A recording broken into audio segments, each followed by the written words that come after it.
Okay. A little bit later than I would have liked, but oh well. We are here. Get the link. Refresh the page while I'm double checking that the audio is working. That is going through the wrong speaker. Headphones.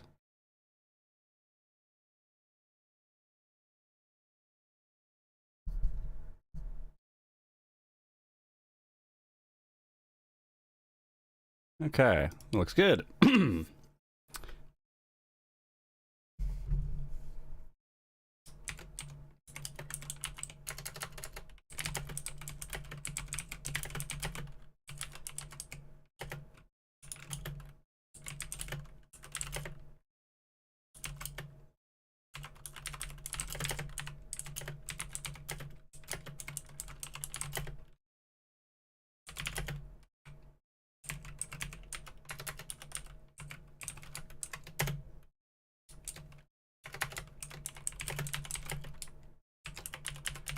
With Apollo Justice, Ace Attorney.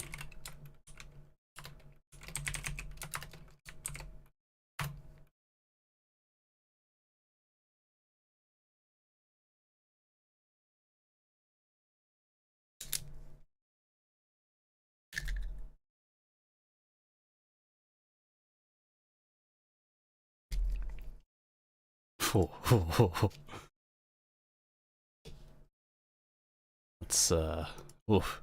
Alright. Got that up, got that up. That, move off to the side. Up in there.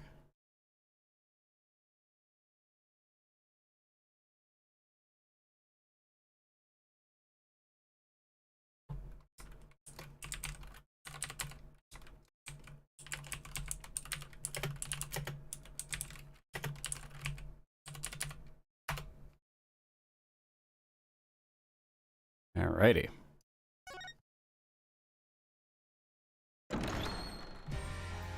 Good stream. Yeah, well, I mean, really. Like, I was just thinking about it as I was loading up the game. It was like, this small blind child is being accused of something wild. Welcome back to Apollo Justice, Ace Attorney. Let's fucking do this. This is a really dumb fucking accusation to haul on this blind child. I hope the judge recognizes the fucking lunacy that this is. Alright, again, it's very odd that we're not starting with the like, the court shot, the full court shot. Huh. Court is now in session 4. How do I say that? Machi to buy, Your Honor. Pixie of the Arpeggio. Right, his trial. Court is in session. The defense is ready, Your Honor. Prosecution is A-OK, Air Judge. Very well, Prosecutor Gavin. Ah, my opening statement, yeah? No, actually. There was something else I wanted to ask you about. Yes? So you're going to visit someone in the hospital with an incurable disease. What do you say to them? Eh? I mean, you wouldn't say get well soon, right? You'd only be kicking them when they're down. What are you talking about? Actually, I'm going to visit someone who is terminally ill. Right after this trial. The Chief Justice's son. The Chief Justice? His son is afflicted with the most terrible disease. What? This really isn't the time, Judge. He doesn't have long, it seems. Ah. I thought I'd go pay him a visit. I thought saying something moving might be the order of the day. Why don't grown-ups ever just say what's on their mind instead of pretending? You're looking at me with something like disgust. Hey, what are you looking at me like that for? In any case, I'm a bit busy today, so let's wrap this up quickly. Prosecutor Gavin, your opening statement, briefly. You're in luck here, Judge. It must, yeah. Must mean something. I have no idea what, but it must mean something. I believe you'll be going on your hospital visit sooner than you think. First, to review the victim in this case. Romain Latouche, age 35. The global manager for a diva songstress, L'Amour. Cause of death, blood loss, due to being shot by a large caliber revolver. The report has all the details. The court accepts this into evidence. Oh, Latouche's autopsy report. 45 caliber. That's quite large, isn't it? Romain Latouche, 35, male. Time of death, July 7th, between 9 p.m. and 9:30 p.m. Cause of death, blood loss due to 45 caliber bullet wound. Time elapsed between shooting and death, currently under review.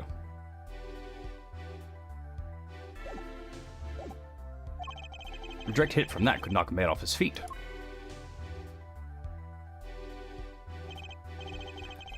However, the bullet struck him in the shoulder. The damage to the body was slight. Death was not immediate. Sadly, his blood loss was such that he could not be saved. Suppose the victim's condition could have been much worse, considering. 2 shots were fired.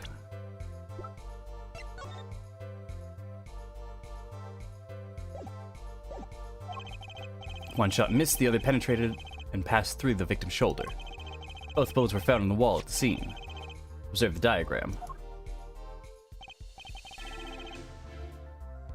It is important detail that wall is significantly further out than I thought.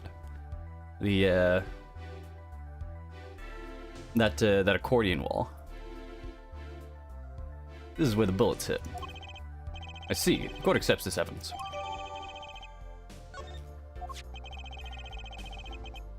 We're talking about a 45 caliber revolver. We must assume that the killer was adept at the weapon's use. Really? Yeah, apparently weapons that size have a powerful kickback. If, say, the judge tried to fire one, it'd break every bone in his body. Defense will take more care in choosing examples. As I was saying, the victim was shot backstage in a dressing room. The dressing room had only one entrance, this door. That does seem to be the case, yes. However, there were witnesses who heard the gunshots. He's talking about you and Emma, huh? Yeah, when the witnesses entered the room, it was empty, save for the victim's body, of course. But that's impossible. Exactly, this murder was impossible. For all but one person. One person? That is, of course, the defendant, Machi Tobaya. Only the defendant could have committed this crime. But how? It's quite simple. The circumstances of the crime scene make it clear. Very well, I assume you have testimony to back up this claim. Please show the witness to the stand. Oh, hey, Emma. Oh, hi, Emma. Huh. Your name and profession, please. I'm a Sky. I'm a detective for the police department. I was on security detail at the concert forum that night. Emma seems tired, somehow. Security at the concert, you say? Some security I was. It couldn't stop a murder. Now, don't blame yourself. Things like this happen. I've made even bigger mistakes in my career, you know? Have you? I'm sure that makes her feel much better. I want to hear about these bigger mistakes. I kind of do too. I'm a Juicy. What have you done, Judge? In my case, because you're on security detail, the crime was quickly discovered. Oh, in any case. And we were able to identify the killer. You may give the court your testimony, if you would. Describe the circumstances of that day and your discovery of the crime, please. All right.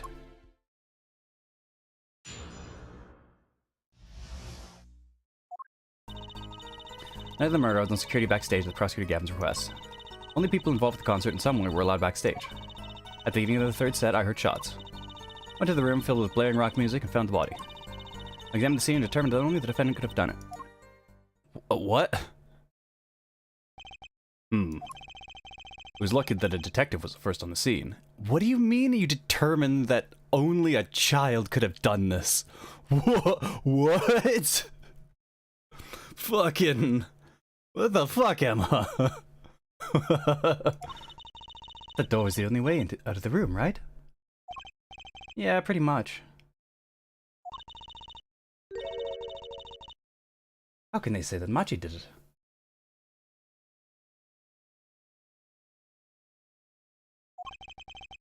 Looks like we need a bit more information. Very well, the defense may begin the cross-examination.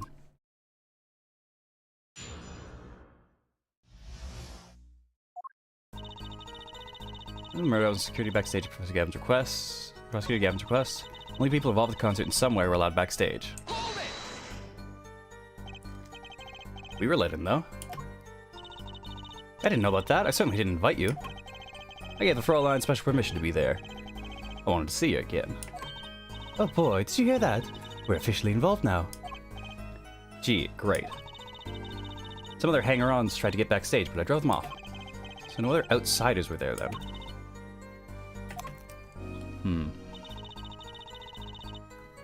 Near the third set I heard shots. I believe we were having a chat when we heard the shots. You're the one chatting. I was eating snackaroos. Oh, hey, no snacking in the court. And you're sure the shots came from Lemoy's room? Yes, absolutely. Hey, I'm the one being cross-examined here. Here, this will keep you quiet. Ah, thanks. So, I'll borrow Emma. We were right there. How did we be mistaken about that much? Please, either talk or eat, not both at the same time. Right, so after that, that's Emma. Apollo, don't entertain her for one. Emma, don't start shit. So me and Mr. Lawyer there, and put the door to the dressing room.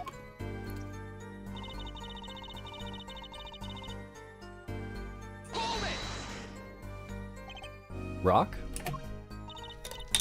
Oops, I dropped my bottle cap. That would be bad if I spilled a full bottle of water on my shit. Blaring, yes. When you say rock, are you perhaps referring perhaps to this rock and roll music that's so popular these days? That's right. When we went to the dressing room, music was blaring over the speaker all on that wall. They pipe sound from the stage into the backstage through the speakers. That way people in the back can hear when they're supposed to be on stage. Did it have to be so loud? You don't listen to the Gavineers with your ears. You feel it with your entire body and soul. I always have the backstage monitors at full volume. Fucking... I'm amazed you still have hearing. When we walked into the room, the band was playing Guilty Love, I believe. I think it's easy to determine the time of the crime. You hear that music playing. And everyone on stage for the song has an alibi. Including myself. Anyway, I closed out the scene and started my investigation.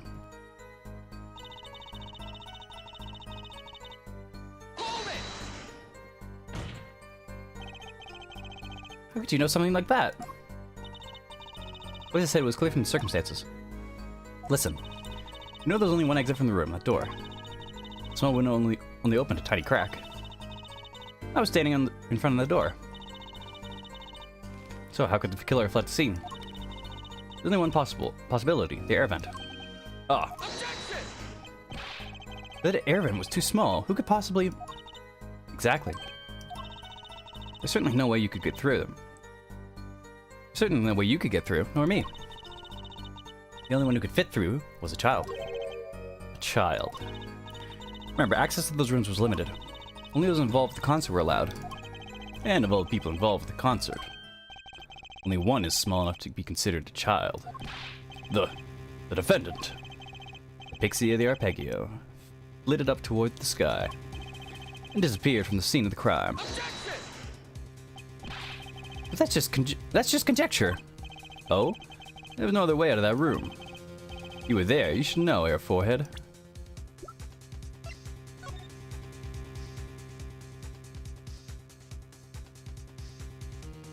Maybe so, but there was a lot of shit.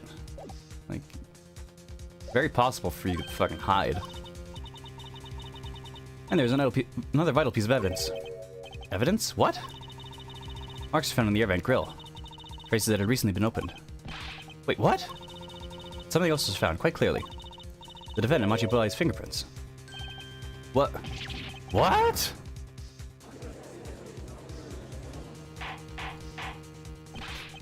Order, order, order! That air vent was the only way out of the room. The defendant's fingerprints were found on the grill. Well, Air Forehead, what fairy tale does this suggest to you? Only one could pass through that vent, that doorway to heaven. And that one is our Pixie. Why are you looking at me, Apollo? Hey, I was out whopping it up in the... whopping it up in the audience. Whooping it up. Fuck. But this is his decisive evidence. Quite decisive indeed. I know the circumstances under which the body was found. I was there. An examination of the crime scene was enough to nail down the killer? I'm sure they have a good reason. Just have a good reason to arrest Machi. I'm gonna find out what it was. We just found out what it was. Alright. Then the murder was the night of the concert, yes? That's right. What was the detective doing security detail, might I ask? If it was only a concert. My thoughts exactly. But orders are orders, even when they come from rock gods. Prosecutor Gavin? Yes, allow me to explain.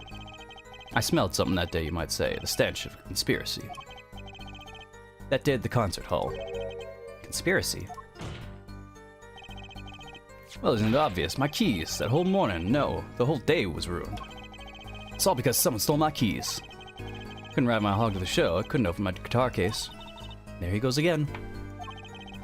Couldn't it possibly simply misplace them? Misplace them? Misplaced items just don't wander into a murder victim's hands on their own.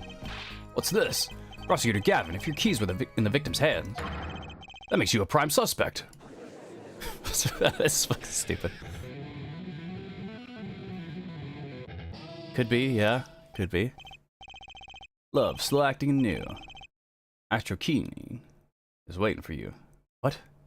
Astro Quinine? Astro Quinine? He's singing something. Does everything from this guy have to be so over the top? Killing happened in the middle of my concert. I was, like a sailor, adrift in the sea of sound. Anyway, I didn't want anything else stolen. So put the detective with most time on their hands to the task. I see, I can accept that. Well, I can't. What do you mean, time on their hands? I believe that's enough of that. Prosecution has a rather convincing case. The only way in to know that crime scene was watched, making the defendant the only one who could possibly leave the scene. Simple and decisive. I believe I've heard enough to determine our verdict, even if I wasn't in a hurry to make a hospital visit. I'm sure the Chief Justice will appreciate the gesture. Unfortunately, we have no direct witnesses. Fortunately, the criminal left decisive evidence for us. That'll have to be enough. Can't be over already! Very well, I believe this trial is finished. The defense has no contradicting evidence. Prosecution has permitted our proof clear and plain. Has presented our proof clear and plain. If you have contradicting evidence, it better be clear and plain. Apollo, they've got us on the ropes already. We better come up with something quick. I know. Think, what can get us out of this? We need evidence or a witness that can prove Machi was innocent beyond a doubt. Without that, Mr. Justice, you have contradicting proof that can overturn the prosecution's case. If you do, you'd better tell us about it now. This is it. It's so soon. If I mess this one up, it's all over. Court wants contradicting proof?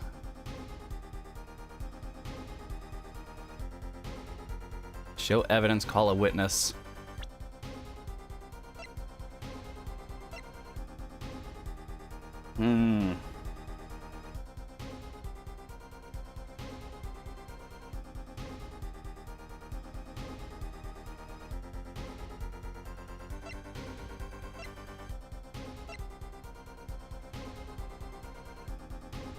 I think we have to call a witness.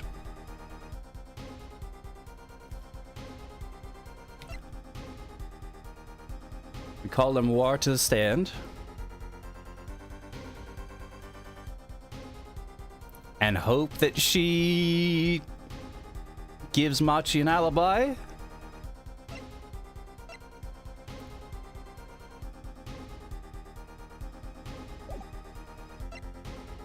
I guess call a witness. Options. Drop a save.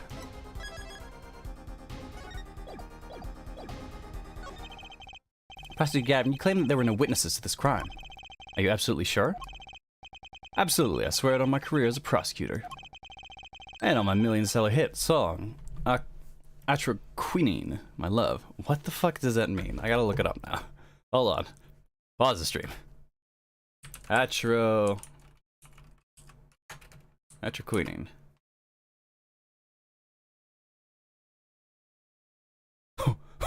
Oh.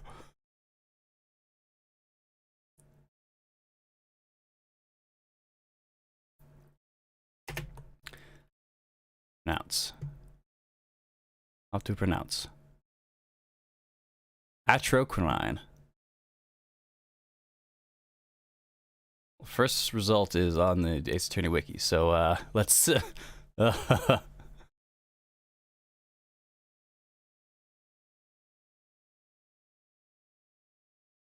just leave it leave that there. Not look any further into that. Atroquinine. There he goes again. That's too bad, because there was a witness. Oh ho, really now? How did you come to possess knowledge the prosecution clearly does not? I'm the only one in the world who knows this. What's going on? Just talk to him, and now... Ugh. He's alive! Mr. Latus, can you hear me? Cold, so cold. Witness. Cold, don't worry. Gonna be fine. Help's on the way. Can't see you. Hang in there, Mr. Latus. Tell me, who was the witness? The witness is Siren. What? The victim said this before he died. Perhaps he did, and perhaps he did not. What do you mean by that? All we know is what Eric Forehead just says he said. It's no testimony, especially since it comes from the defense attorney himself. But it's the truth, he said it. I haven't told you about it. Apparently you ignored me completely. My policy to fully investigate everything I deem relevant. Clearly this rookie lawyer thinks he can tell me how to do my job. That's enough. Mr. Justice, we need clear contradictory proof from you. This witness of yours, unknown to the prosecution. I hope you're right. Failure carries a stiff penalty. Perhaps a stiffer penalty than usual is called for. No backing out now. Say the name of your witness, Mr. Justice. Lamore? Lamore? Really? Recall Mr. Latus's last words. Witness is Siren. Siren, huh? You meant the siren. That's right, the siren of the ballad, Lamore. Lamore was only on stage for the second set. And she had access to this backstage area. She could have been a witness. I see. Well, Prosecutor Gavin, my claim still stands. There were no witnesses to the crime. Very well. Let's hear it from the horse's mouth then, shall we? We now take a break from Detective Emma Sky's cross-examination. Please show Lamore to the witness stand. Lamore would say nothing the night of the murder. Not today, though. Today we'll drag the story out of her no matter what it is.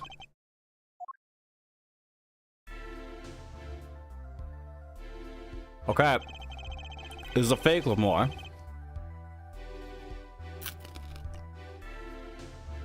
It is my distinct honor to welcome the siren of the ballad to our courtroom. You are too kind.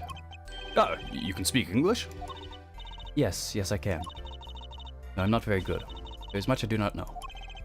You speak so well. Have you spent time here before? Actually, I don't know how I came by my knowledge of your language. Nor where I studied it. What does she mean she doesn't know? I too thought to call her as a witness, but I did not. I had a reason, of course. What's that? Lamore suffers from amnesia. Oh shit, you can hear me munch. I've got caramel popcorn. Oops. Amnesia. Lamore is not my true name. Yet I remember nothing of the time before I was given it. Nothing of the time before I started singing on stage. Whoa, she's even more mysterious than I thought. As a lauded singer Lamore, she lived a good life.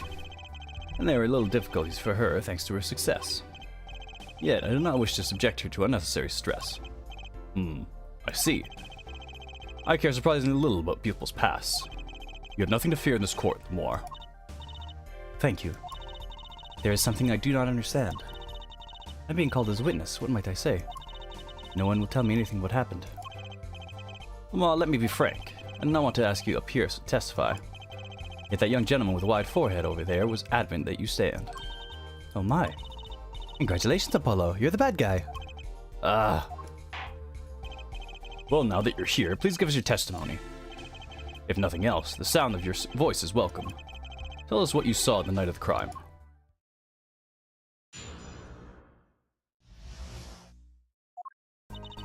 As for what I saw nothing. That night, I was invited to sing on stage, and this I did.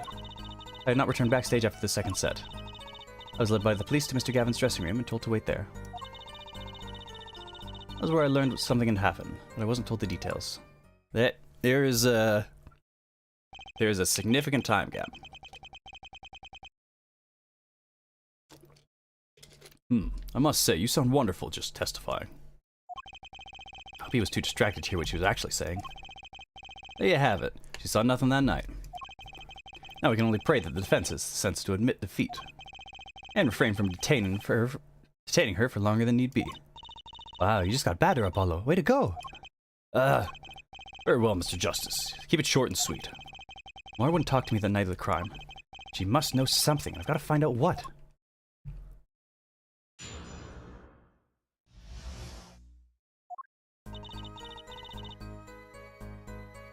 On nothing. The night I was invited to sing on stage, and this I did. Okay. Did not return backstage after the second set. You not returned backstage once? Where were you then? What were you doing? I was cleaning up on stage. There are many things I must do for a performance other than simply sing. And what was Machi was Machi with you at the time? Unfortunately, I don't know where he was. Much for an alibi for Machi.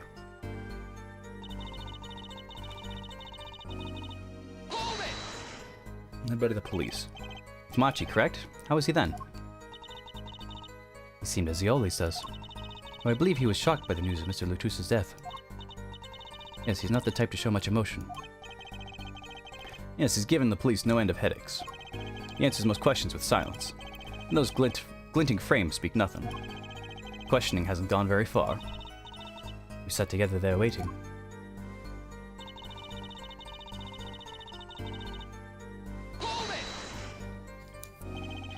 How was the incident explained to you? I was told nothing in detail, only that Mr. Lutus died. Of course, investigations require some security. But Mr. Lutus was my manager. I wanted to know more. I should have been told. Both Machi and I were beside ourselves with concern. Allow me to apologize, but please understand. Keeping you in the dark was as painful for me as it was for you. Yes, I understand. Think, what doesn't ring true about her testimony? It's hard to imagine Lamar lying. She might not be lying, but she's hiding something. Why wouldn't you tell me the night of the murder?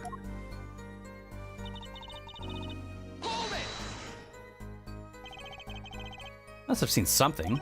Mr. Lutus named you. Mr. Lutus. How can I tell you what I do not know? Lamar, he said you were witnesses with his dying words. I do not know what he meant to say, but that night...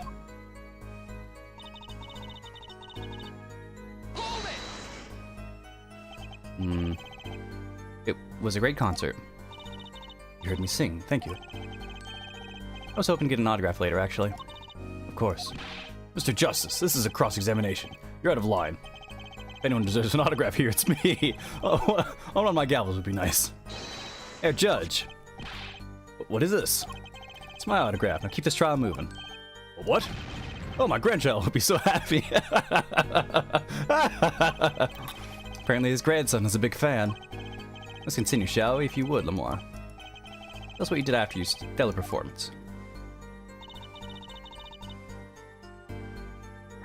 Do not return backstage after the second set.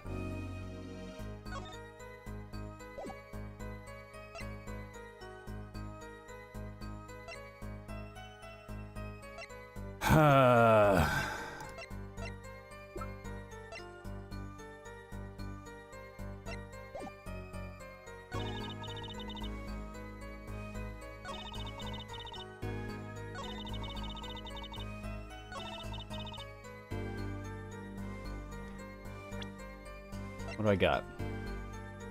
Felicity postcard, I got the brooch. Got Gavin's keys.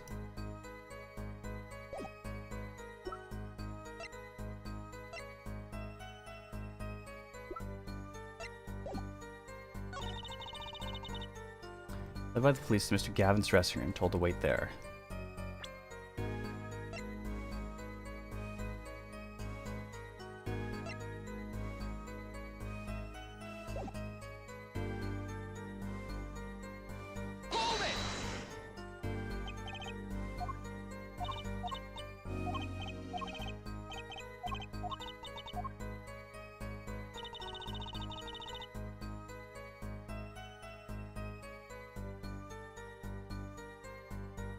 That was where I learned that something had happened. I was told no details.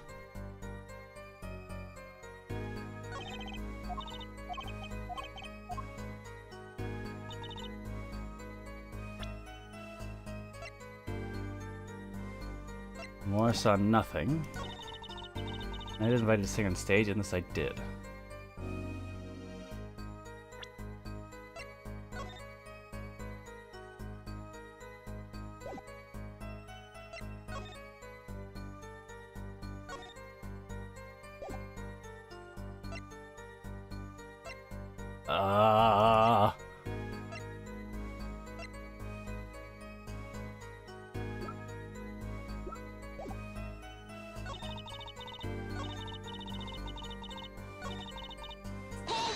Alright.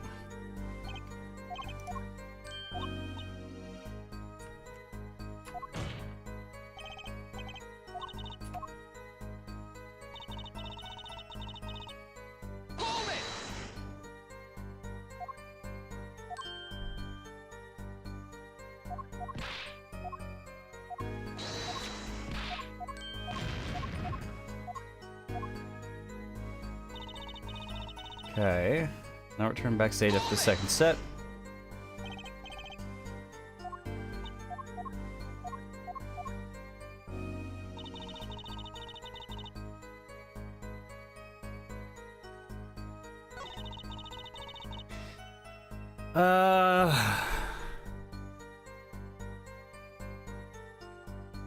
Brooch only lost after she was on stage. I believe so. Found at the crime scene, turns out belongs to Lamar.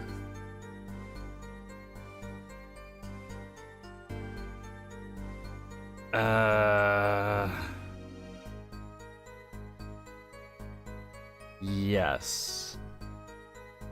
I think the brooch is what we're doing. She had it on stage for sure. The only time she could have lost it, as far as we've established, the only time she could have lost it was when she was backstage, because she definitely had it on stage beforehand. And if it is a body double, that this is, then we're gonna have to work towards that. So for here, I think we present the brooch. Let's try it. Objection! I'm sorry, Lamar, but I'm having trouble believing you. You remember this brooch, do you not? Well, that's Lamar. She's wearing it for a song. Okay, to add that to the testimony, Prosecutor Gavin? What? This brooch was found after the murder took place, at the very scene of the crime. What? Lamar, how did your brooch get backstage if you did not go there yourself? And as Prosecutor Gavin has just told us, you had been wearing it during a performance that night.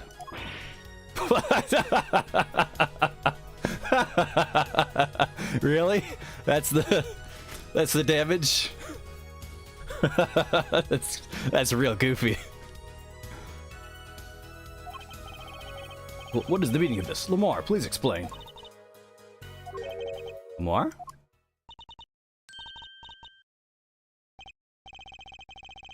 She says English is quite difficult. That trick's not gonna work here. Your forehead may be large, but you are a lawyer, truly. But you've missed one important fact. What now? In fact, at the time of the incident, I went backstage, but only for a moment. What? Think back to the moment of the crime. You know whereof I speak. She really saying all that? Was she talking about Apollo? Right when the incident occurred. Ah! She's talking about that?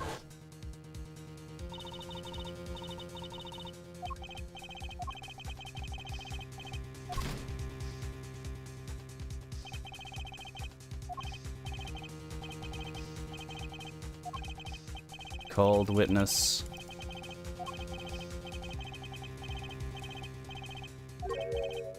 Siren. How can Siren witness anything?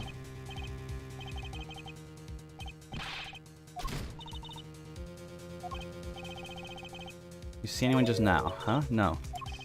I just wanted her to door close.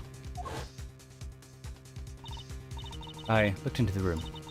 Just a glance, mind you. This is when your brooch dropped. That explains that. It does. There was no other time I could have dropped it. But that's ridiculous. You only looked in for an instant, but you dropped your brooch? Her forehead. Just raised the possibility the only thing that can counter it is evidence. You looked in at the crime scene. Actually, I intended to go into the dressing room. I knew nothing of what had happened, of course. But the moment I opened the door, I heard a horrible voice. Her forehead shouting, "Who's there?" no doubt. A horrible voice indeed. Ugh. I closed the door immediately. Well, that explains the brooch. Let's return to your testimony. Too convenient. She's hiding something. Lamar, you did look into the room, though, right? Yes. Testifies to what you saw. Very well, though it was only the briefest of glimpses.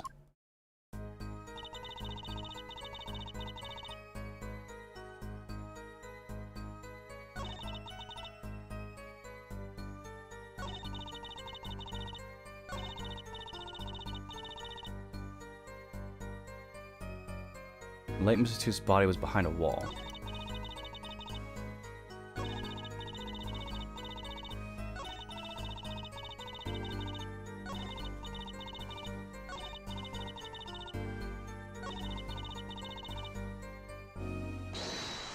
Okay. It's telling us we can perceive, so let's perceive.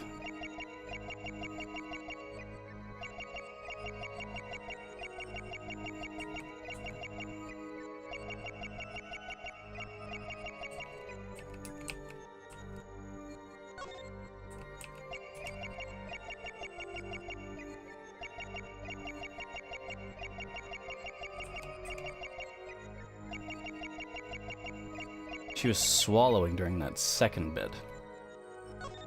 Here again. Stranger, she wasn't actually moving her mouth.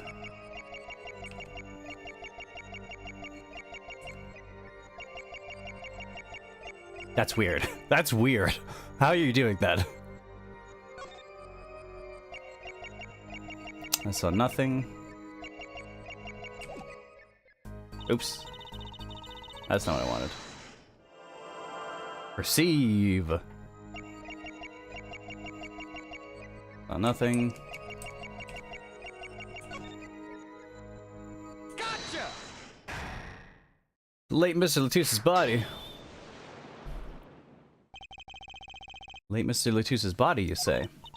Yes? You know something more about Latusse's death than you are saying. What? I could see you trying not to remember. The effort made you swallow. Can't fool my eyes. It is true, it was so terrible after all. Why did Mr. Latousse have to be shot? One moment, Lamar. Yes? What was that you just said? Why did Mr. Latousse have to be shot? Yes? She's hiding something, I knew it. Oh, yeah, opening the door, you wouldn't see the gun. The gun is behind the wall. Lamar, I'm afraid you haven't realized it, but your words just now contradicted your testimony. Eh? How could that be? Take this.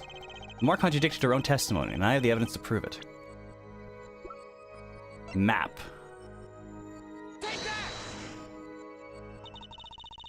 If I do not understand the meaning of a contradiction, is you contradict just... Huh? Your evidence is meaningless. What? I gotta think this over. What did she say again? Why did Mr. Latus have to be shot? That's right, it totally contradicts your testimony. Like this. Ah, real mad.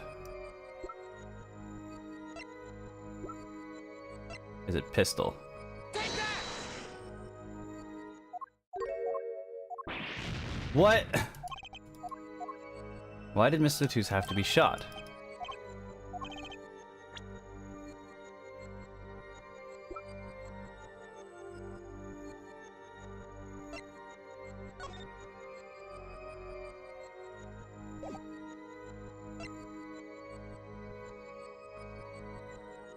What do I do?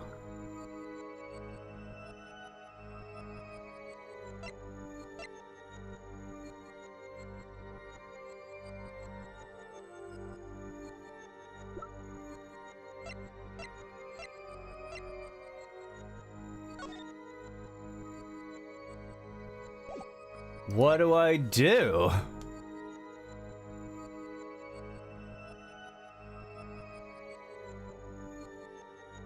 Crime photo? Like... diagram? I know what I have to... I know what I have to do. I know the thing. But why do... What? What?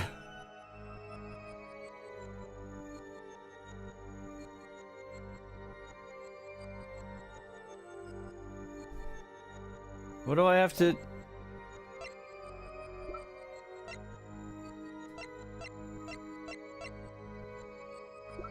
It's not the gun, it's not the diagram. It should have been the diagram. This is autopsy. Investigation report.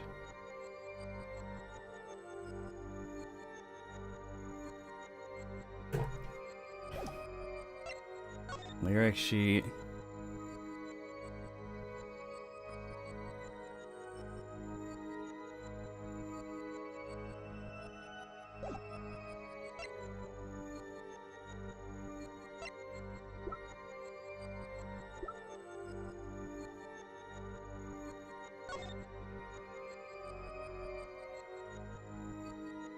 Through the efficiency and secrecy of our investigation, the bearer is hereby ordered to speak to no one outside the investigation concerning any details of the case, District Chief Police. I guess Gavin had everyone sign these.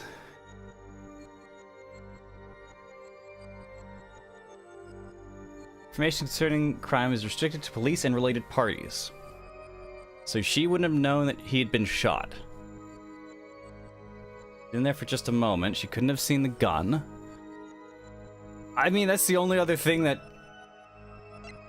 I know what I have to say. I don't know how to say it. So I guess this one. Take that! Fucking God. Either of those two should have worked. Fuck you, game.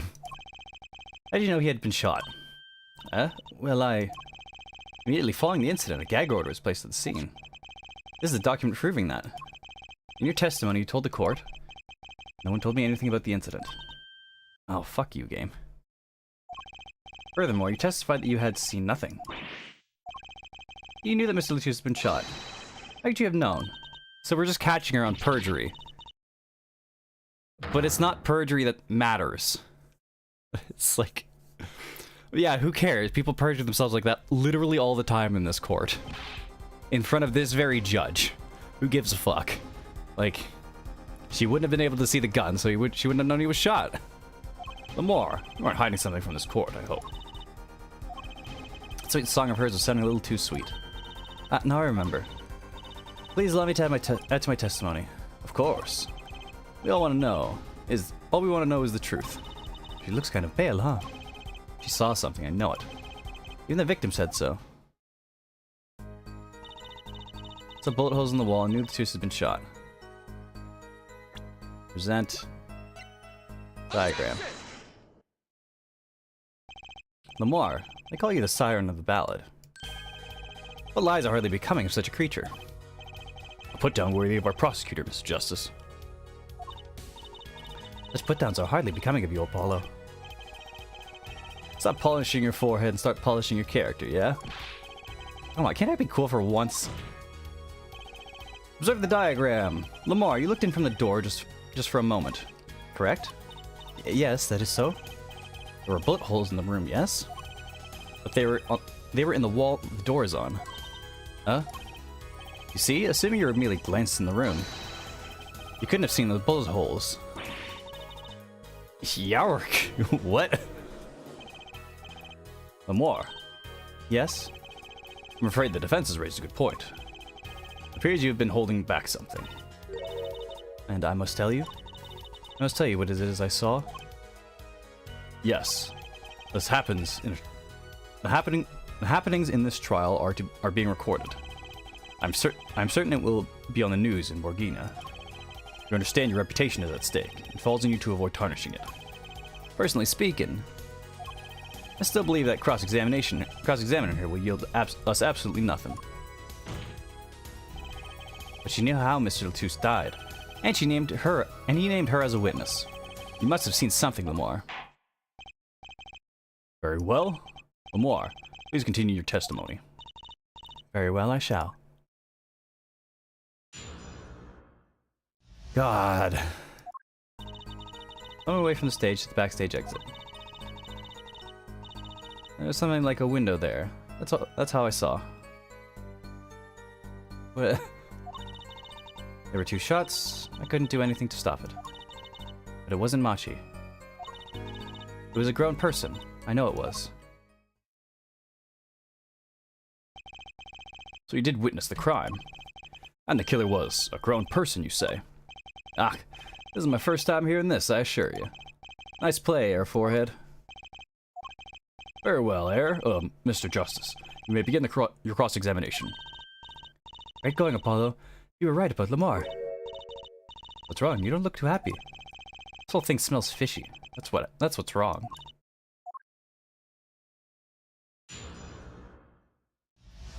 Okay. I'm away from the stage to the backstage exit. So you're heading towards the dressing room? Yes. This is a little before she opened the dressing room door and dropped her brooch. About the same time Emma and I heard those shots. I was on my way back. Something like a little window there. That's how I saw it. What exactly is something like a little window? Yes, well, window is the best word I know in English. I think it is how it is said, yes? You're not worried, Lamar. Your choice of words is impeccable. There is a small window in the dressing room in question. Perhaps the defense remembers this detail. A little window on the wall. I saw the crime from there. 2 shots. Couldn't do anything to stop it.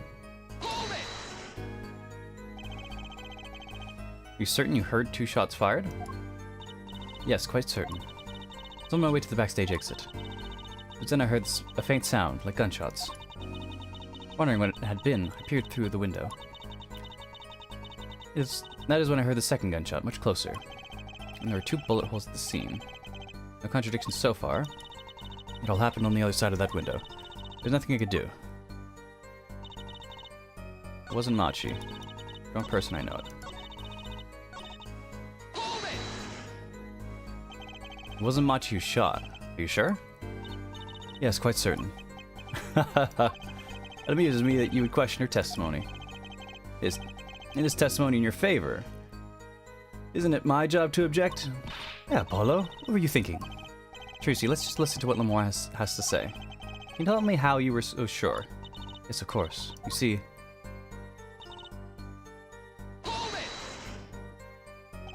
Grown person.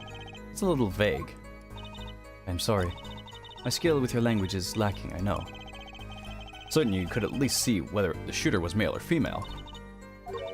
It was a man, a young man. And you're sure of that? Yes, his voice was quite clear. Voice? Looking at this diagram, it seems the dressing room was quite cluttered. It does seem likely that you wouldn't have had a clear view of the shooter. As a singer, I rely more on my ears than my eyes. When I hear a voice, I do not forget it. That voice is the voice of a man. Heard a voice, but wait. Couldn't that have been the victim, Mr. Latouche? Absolutely not. Did I not just say that I do not forget a voice? If it was Mr. Latouche who spoke, I would have known. Indeed. So you're at the window and you heard the shooter's voice. That's the voice of a young man. Paulo, this is a good testimony. That proves it wasn't Machi.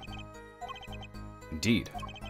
This turns out to be true. It would cast this case in a considerably different light. What is the defense's opinion on this testimony?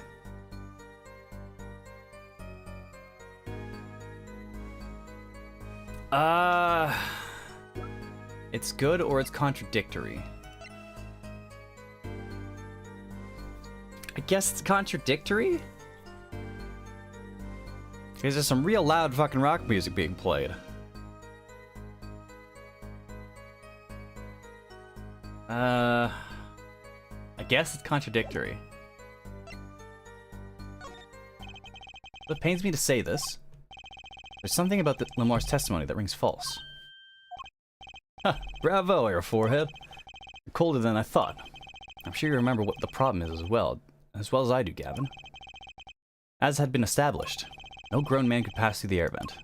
He couldn't have fled the scene of the crime. But that means Lamar has to be lying. I know it's bad for our case, but I can't shut my eyes to it. Believe me, the idea was tempting. It is as Air Forehead says. Yet, it is not the only contradiction within her testimony. What's next? What's he talking about? Lamar, I understand why you would want to protect Machi. You remember, you are the siren of the ballad. And lies do not become such a creature. What does the prosecution mean? Paulo, what's he talking about? How come no one bats an eye when he says stuff like that? What the fuck? I recall the scene of the crime quite well. State of the room? Yes, and when the murder took place. The window was closed. I don't know how to believe you could hear a voice through that. What? But I was sure. Lamar, I've nothing but the highest regard for your musical sense. My opinion of you as a witness is somewhat lesser. Objection! She's the only eyewitness we have. Objection! So you say, and the victim named her the siren as a witness? That's right. That's what Mr. Latouche... We heard your claim, we even entertained the possibility, and it brought us to this. Herr Judge. Yes? Prosecution requests that the witness be excused. Please. I'm afraid I must honor the prosecution's request. There is indeed a question of this witness's credibility. But if Lamar can't testify, then we don't have a chance of proving Machi's innocence. This cross-examination is over. Prosecutor Gavin, you may continue making your case. Danke. Now, where were we? Ah, yes, I would like to hear from Fraulein Detective again. Objection! Wait, let me hear Lamar's testimony one last time. Cross-examination is already over. Till such time as a need arises. This witness may leave the stand. I'm sorry, I could not be of more assistance.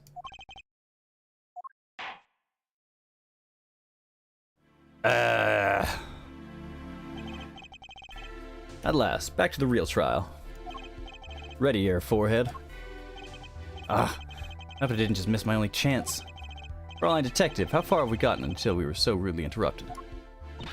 Don't ask me. It's like saying the same thing twice. I never repeat a song for an encore. If you would, Miss Sky. I believe I was saying that the only way Latouche's killer could have escaped was through that air vent on the ceiling. Ah, yes, there was only one door in that room. And a witness, you, was standing in front of it. That air vent isn't very big, see? Kind of limits the people who could possibly get through. I certainly would have had a difficult time. Sure would. Not that you would have been in there in the first place, though. Remember, the whole backstage area was off limits to people not involved with the concert. The only one who meets the conditions for our killer is the defendant. A virtuoso performance. I couldn't have put it better myself. She does state a clear case. Though, in reading the report, something caught my eye. Oh, what's that? Circumstance of the defendant's arrest. The circumstances? Again? Hey, that's right, Apollo. Remember when we found Machi? That was bizarre. She's right. Why did Mr. Latouche's body disappear from that room? And end up on top of that stage tower? Holding a guitar, no less. Perceptive observation, Air Judge. Ah, oh, thanks. It's kind of an accident, really. But you worked on this job long enough. You get a nose for things. The judge sure does seem pleased with himself. Very good, Fraulein Detective. Perhaps you can tie it all together for us. Why was the body moved? And how does it lead us to the killer?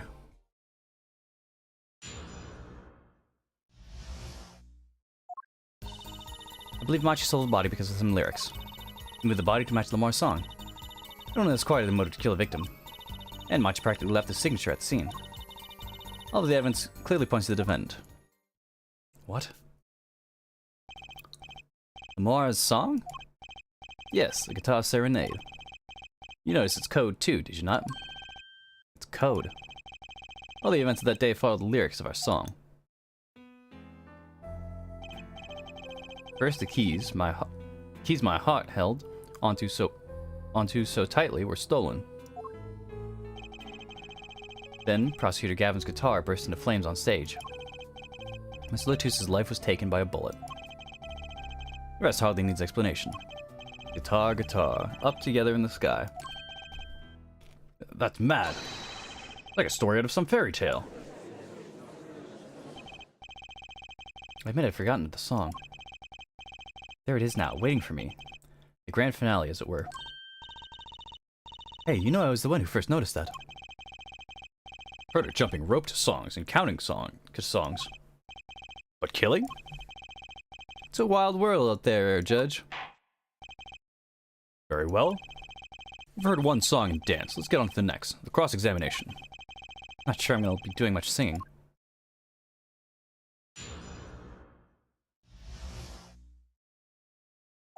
I believe Machi sold the body because of some lyrics.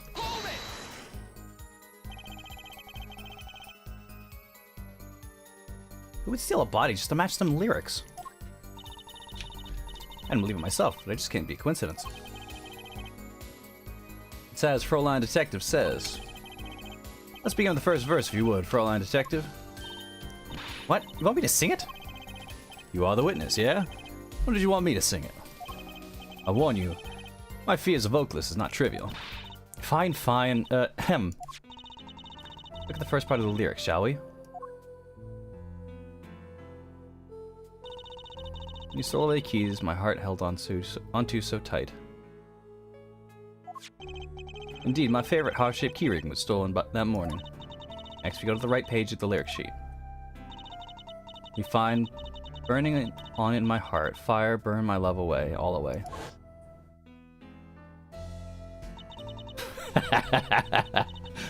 We get to see that again, it's so funny. As we know, something. I was very distracted. Like a bullet of love, fire taking my life away. All away.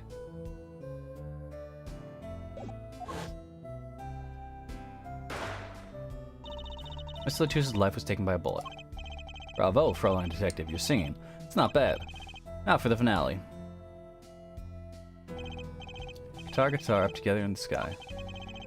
As in the lyrics, Mr. Latus was found with a guitar high in the sky over the stage.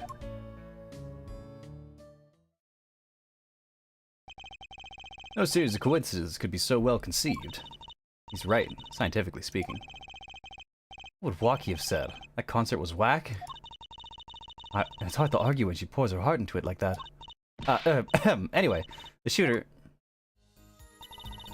Does the body match Lamore's song? Does the prosecution have any idea as to why he'd do all this? You want my scientific opinion? No clue. But he clearly had a reason to go through all that trouble. Some deep reason. A deep reason? Not only did he steal my keys, he torched my guitar. Unforgivable acts even if he had a reason. And worse if he had none. The devious complaints aside, I can't imagine someone doing this on a whim. Fraulein Detective, I take offense to that description. Indeed, it does seem too well rehearsed, shall we say. Yes, the crime was planned for sure. No one in this country had a motive to kill the victim. But Mr. Latus spoke English. He may have come to this country before. I looked into that, I assure you. Oh? It was his first time in the country, it seems. Apparently he learned English on his own. Great. You see, no one here had a motive to kill him. Certainly not in such an elaborate fashion. It does seem difficult to imagine. Unless our famous prosecutor did it as a publicity stunt. What did you say? Prosecutor Gavin, you did this to promote your song? That's a good one, Emma. Of course not, and I'm quite dismayed by the ludicrous nature of her claim. Why do I even need promotion? Everyone already listens to my music. They're even in my textbooks at school. I never heard of them? What does that say about me? I was just kidding. Don't get all worked up, Glimmer Boy. Hold it! Machi left his signature at the scene. What do you mean by his signature? The bullet holes in the wall, of course. The bullet holes? The revolver was fired twice. One shot missed and left a hole in the wall. That means what exactly? That dressing room isn't exactly spacious. Picture the shooter facing off the victim in there. You can't have been more than 5 feet apart. It would be difficult, almost impossible to miss at that range. Difficult to miss, you say? Very. Assuming the shooter could properly aim. You can't be serious. Machi, he can't see. That's why he missed. It's the only explanation that makes sense. He used sound and other senses to fire the gun. Poorly. That reminds me. The monitor in that room was blaring at the time, yeah? Hardly ideal conditions for tracking by sound. A blind shooter. No wonder he missed. I knew those bullet holes would come back to haunt me. Think, Justice, what do I do now?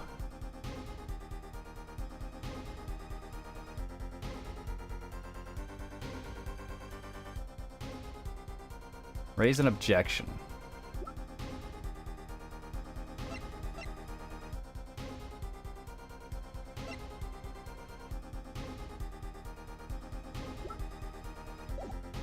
I guess raise an objection. I don't know what. But I'll raise an objection. Sure, there were bullet holes left in the wall. That doesn't prove the shooter couldn't see. Oh, how so? Well, there could have been a struggle with the victim. That's certainly possible. And it might have been the revolver's fault. The revolver? The revolver was a very large caliber, correct? If the shooter wasn't used to firing such a large weapon, why, it could dislocate their shoulder. Exactly. The defendant, Machi Tobai, is, as you can see, tiny. It's not so hard to picture him firing the gun and missing entirely. A kickback alone would throw off his aim. A convincing argument, to be sure. Hold on. Apollo. Huh? What? That bit about Machi being tiny. And the gun throwing off his aim? Aren't you kind of, admitting that he did it? Oh. Does not matter why he missed. What matters is that the shooter was, without a doubt, the defendant. Even to the defense seems to agree on that point. Cripes, I really put my foot in this time. Well, let's get the facts of the matter on the record. You would, Fraulein Detective. Very well, the witness will add this to her testimony. Right.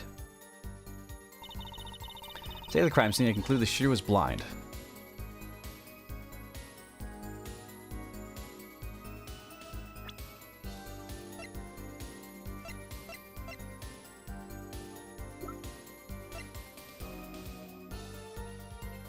What? That's so insane. So what? From the state of the crime scene, I concluded the shooter must have been blind. So clearly he took the body, stole a guitar, and dragged it to the stage, raised the stage up with him on it. What? It's so ridiculous that they're even considering the blind child was the shooter, who then moved the body. What is happening? Hold it! You can't say he was blind just because of those bullet holes in the wall. I think I've proven that. I wouldn't call it proof per se, huh? Merely raise a possibility.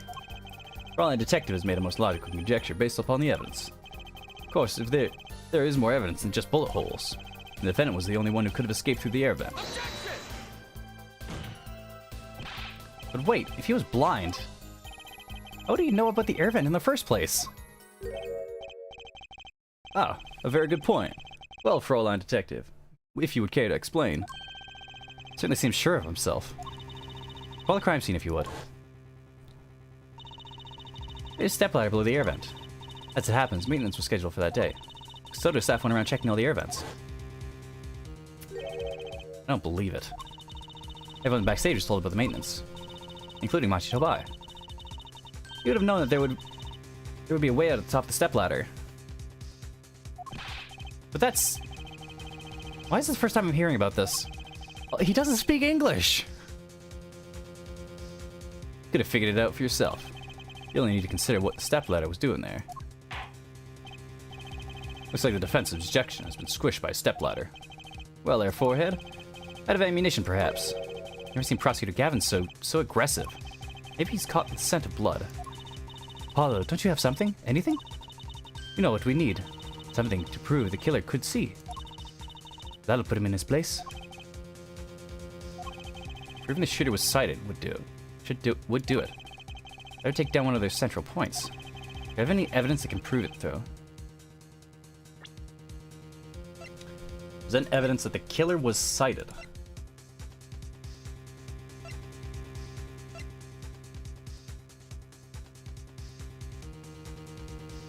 Is it all the shit in front of the... like, in between him and the door? Or him and the ladder? I guess it would have to be, right?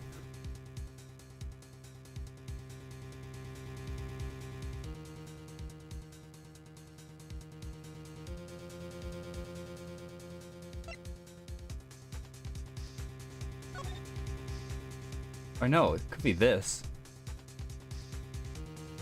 Because that was definitely right. Latouche wrote something in his own blood, but it was scrubbed away. Present evidence. Fine, I accept the prosecution's challenge. As I knew you would, Air Forehead. What exactly am I up against here? The prosecution is saying the shooter missed because he couldn't see. Therefore, Machi, who's blind, did it. The defense will please present their evidence. Evidence that overturns the prosecution's claims the shooter couldn't see.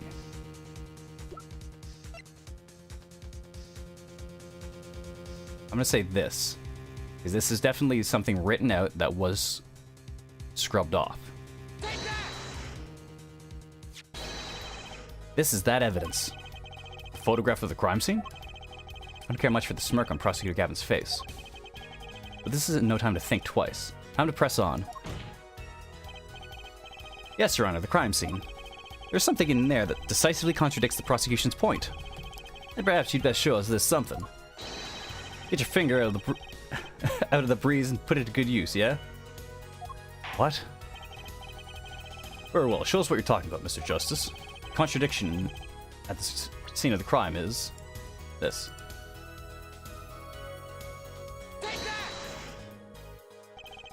Contradiction is right here. Smeared bloodstains. I thought it was just my blurry vision. But it really was blurry.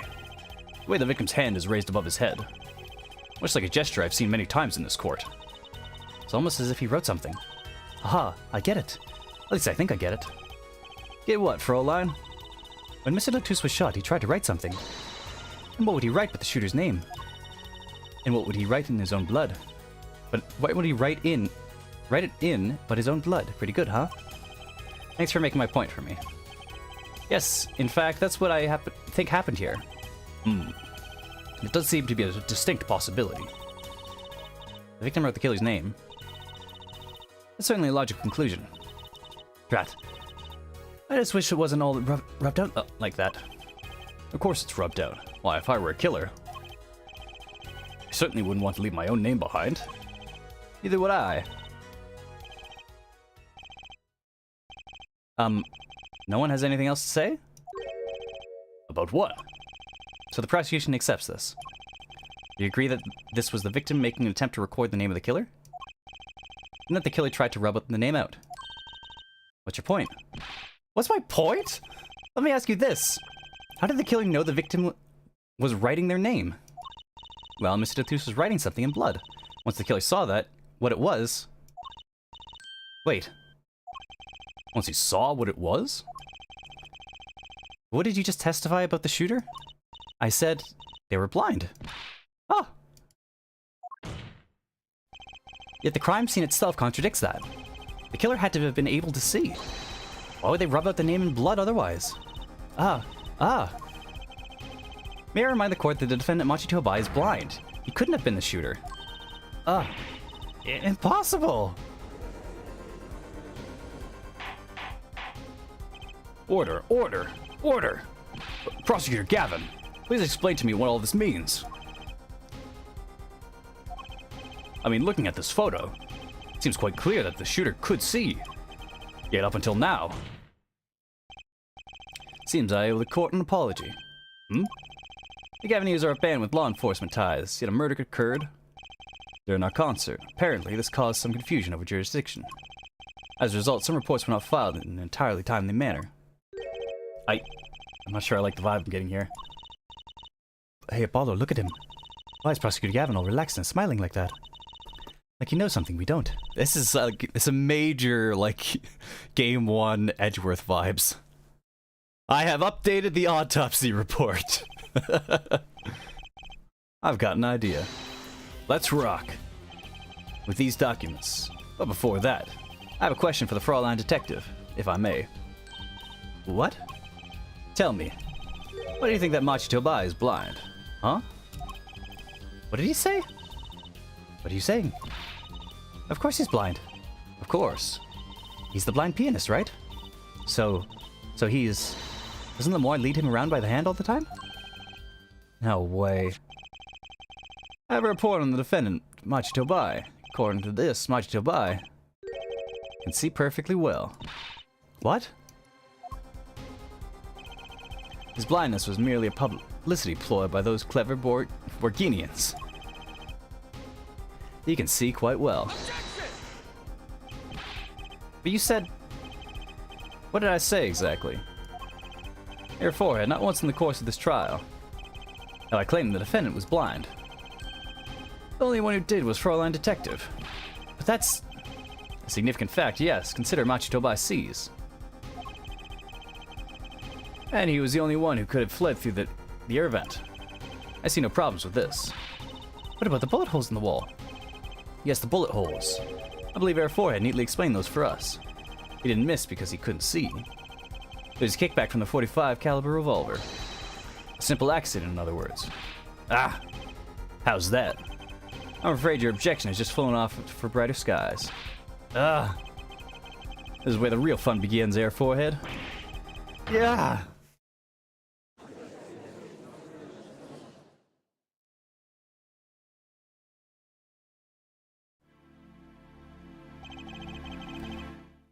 I know you didn't have what it took. You jerk. What was I in here for? Comic relief? Pretty much, yeah. Yeah, apologize. Oh, sorry. That's no way to apologize. He's angered the Trucy now. Look out. Ahem. If we can please end the bickering, now. Whatever, I'm not leaving. I can't leave like this. I'll come up with some clue to solve this case if it kills me. But your testimony's already given us enough to convict the defendant. Ah, don't say that. Ah, aha. Aha, what? This bloodstain. Criminal tried to wipe it off, right? That seems to be what happened, yes. Might be able to find what was really written there. Really? You can do that? That's right, with this. It's called luminol. Maybe you know of it. It's a chemical that reacts to blood. Ah, yes, we have... Have we done those tests yet?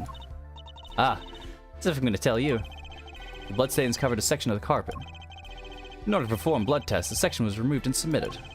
Perhaps we should request it in here in the court now. Right, go for it, Apollo. Huh? I have to do the test? You just have to spray the luminol on it. Simple. Chemical that reacts to blood. I've heard of this somewhere. Yes, I believe an analysis is called for. Have at it. Oh my god, are you seriously gonna make me do this? God damn it. Right, ready? Easy as pie. Just press the space to spray an area. Here, give it a try. He hides the entire quarter focused on me. Apollo, your hand is shaking. Let's do this.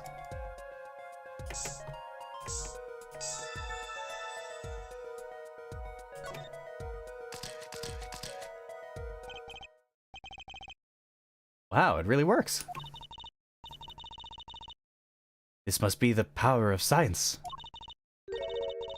It says IPXX314209.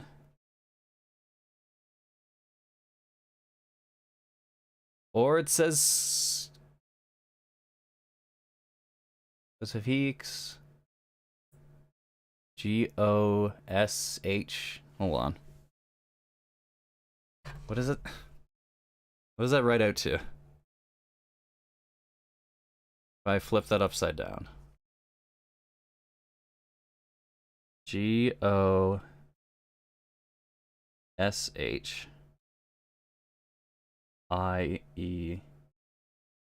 IEXXBI.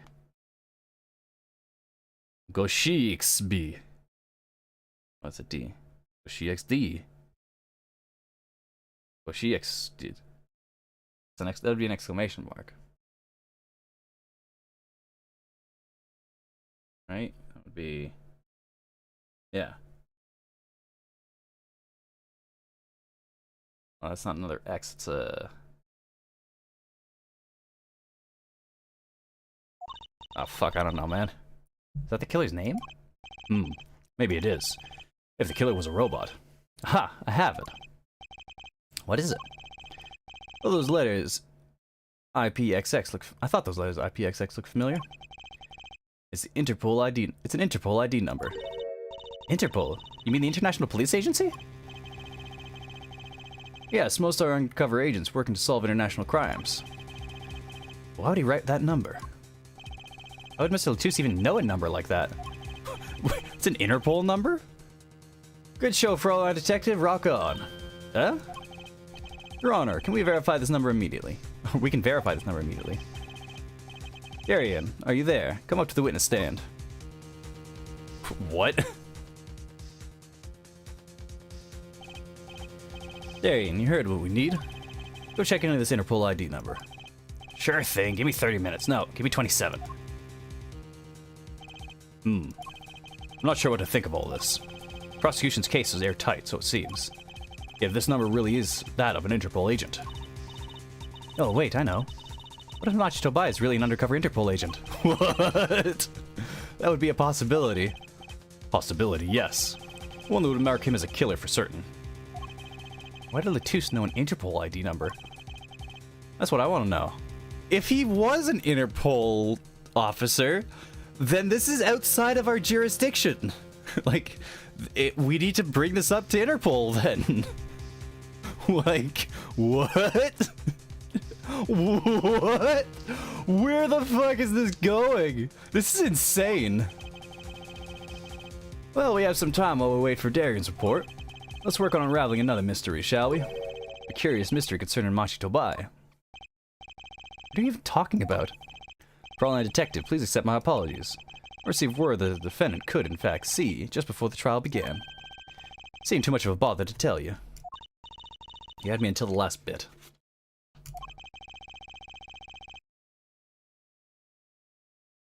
Does this not raise a rather straightforward question?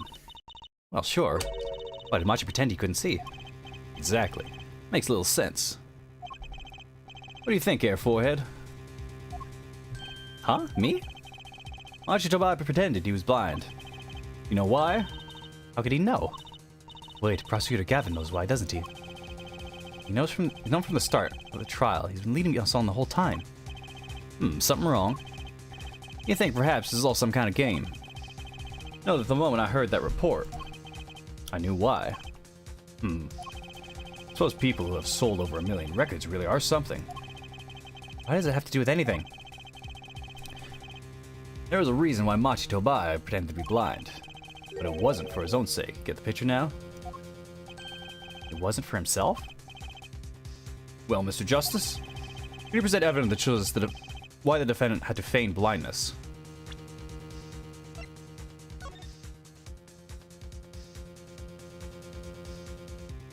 I guess it was for Lemoire? Sightseeing music?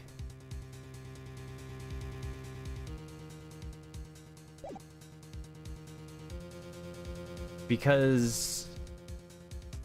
yeah, that would be a part of the that was part of the thing, right?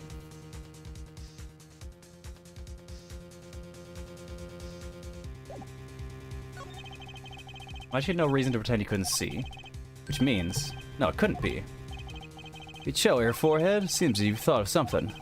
Ugh, why can't I figure out these things on my own? I hate having to take my cues from this guy. Very well, look at this. This is why he was pretending he couldn't see. That is Lamar? Lamar and Machi Tobai. Recall their relationship, in particular the unique arrangement over the years before visiting our country.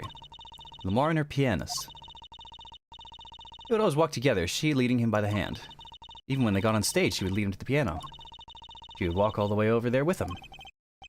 That's right, because he was blind. She led him at all times, never letting him go. At all times, Hey, we've just learned something that makes their arrangement peculiar indeed. Machi could see. Why do they have to keep up this act the whole time? Well, it wasn't part of their, wasn't it part of their performance? I think there's a simpler explanation. Machi did not need to be led by hand at all. That can only mean one thing. Really? Really. It was all the other way around. The one who needed to be led by hand was Lamar. What's this? Do you mean to say that Lamar is... she's... Yes, Your Honor. Lamar is blind. That was not where I was going at all. What? What? I thought it was all just publicity. What? This is crazy, Prosecutor Gavin. Is it now? Please shed some sanity onto this madness. The defense has made an outrageous claim. The only thing outrageous I see about the defense is this vast forehead. Yeah, see, it's not vast in vain this time. He's quite correct. But that makes no sense. Yeah, wasn't she supposed to be the landscape painter in sound or something? Well, since we have her here, why not ask Lamar herself? I believe she is still in the witness waiting room. Apollo, what does it mean for our case? Fuck if I know, Trucy. Don't ask me. I had no idea she couldn't see. I hadn't even imagined it until now. It's fucking insane. Bailiff, bring in Lamar.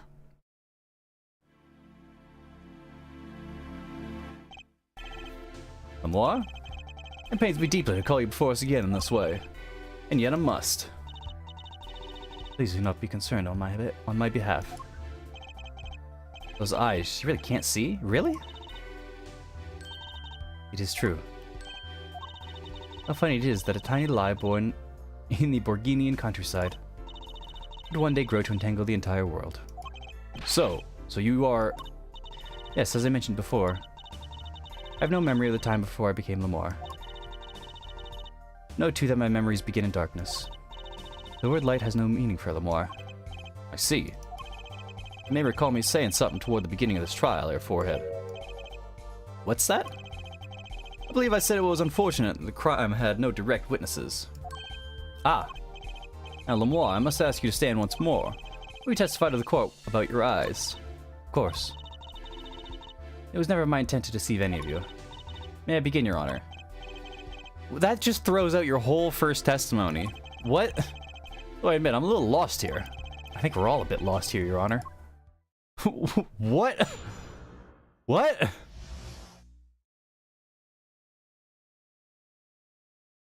Lester's gonna be the killer. That'd be so funny. That'd be the best. Lamar's eyes. I have no memory of this light. I have no memory of the light. I debuted in a world of darkness and sound.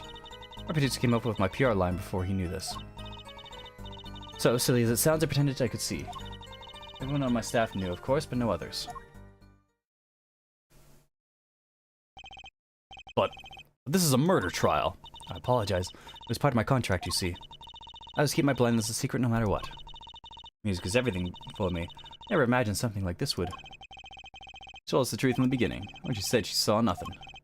Very well, does the defense have anything to add? I'd like to cross-examine. But what is there left to ask?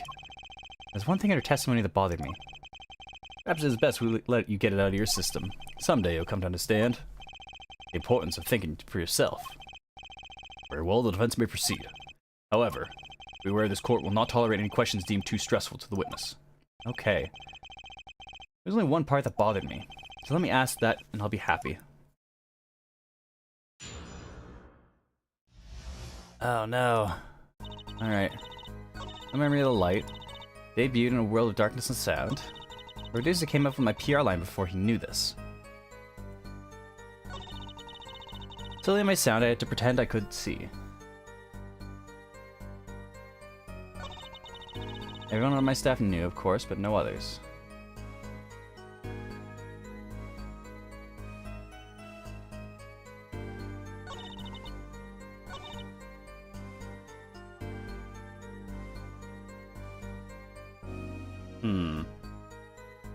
Hold it! Perhaps your music reminded him of the Borginian scenery. No, it's quite the opposite. The opposite? According to my producer, my music had a certain global quality. Global. Multicultural, if you will, hard to pin to one region. When people listen to it, they picture the country closest to their hearts, which is why my music has reached so many. What a lovely story. Sounds like this producer might have known what he was doing after all. My songs are nothing more than a white canvas. To me, the real landscape painters are the listeners. When I think of that, I do not mind how I am represented to the world so much. Yet one thing quickly led to another.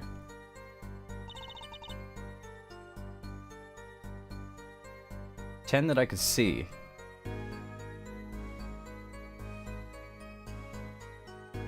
But I showed you a brooch, and you said it was yours. What? Hold it! Was that to protect your image as a landscape painter and sound? It does not matter so much to me, really. The label is quite concerned about it, I think. A landscape painter who can't see. That's like a pianist who can't play, huh? I'm not sure you can compare your father to Lamar. The world of commercial music is filled with these little white lies. Nothing is sacred when it comes to publicity.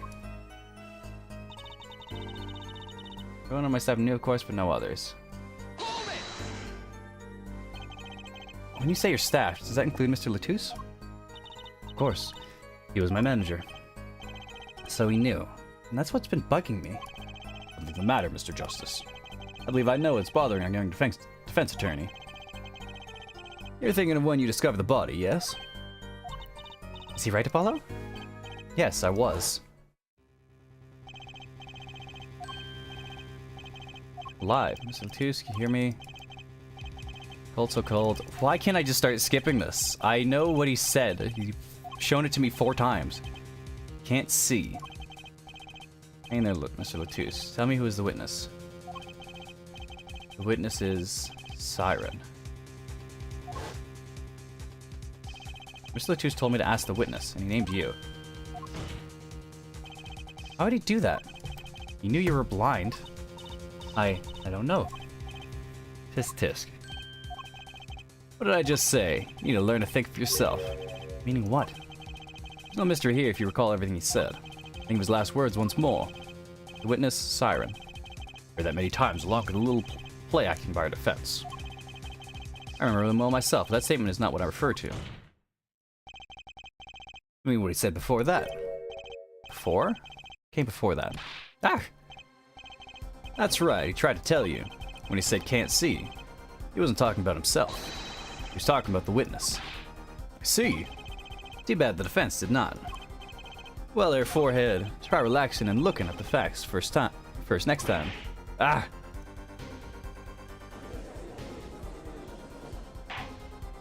Order, order. Recall Lamar's earlier testimony. I was on my way from the stage to the backstage exit. There were 2 shots. I couldn't do anything to stop it. But you couldn't have heard those gunshots. I thought we proved that.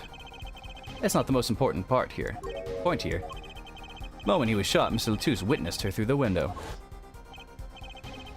Why else would he have named her as a witness? Ah! But I really did hear them. 2 gunshots. And a man's voice. Unfortunately, such a thing was impossible. The window was closed. We've already run a simulation, of course. It was so clear. If I heard that voice again, I would know it in an instant. Your Honor! What is it, bailiff? Can't you see we're in session here? We have the results back from the investigation. Investigation? Ah, the Interpol number that Mr. Latouche left us. Well, let's hear it. We will continue this cross-examination afterward. Detective Crescent, your report, please.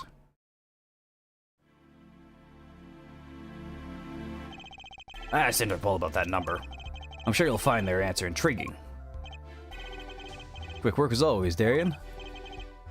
Well, tell us the number. Is the defendant a secret agent? IPXX314206. The agent registered under this number was Romain Latouche. What? Our undercover Interpol agent was Mr. Latouche himself. He was apparently in the middle of an operation. So when he wrote those letters, he was trying to tell us his own identity. And a cautious killer tried to wipe them away. Mr. Latouche was an undercover Interpol agent. So him being Lamoire's manager, it's just a cover, most likely. There's one other important detail I found. Well, out with it. That concerned that 45 caliber revolver, the murder weapon. Apparently it belonged to Romain Latouche. He had an Interpol permit to carry firearms, and the registration number on the revolver matched. So the victim was killed with his own weapon, which makes sense. It's hard to imagine someone who wasn't an Interpol agent with such a large revolver. So the victim was an Interpol agent on an undercover op. I wonder how that ties into everything. It's got to tie in somehow, you think? Yes, somehow. Thanks for looking into that for us, Detective Crescent. It is of great help. Oh, no problem at all, Your Honor. I'll be heading out.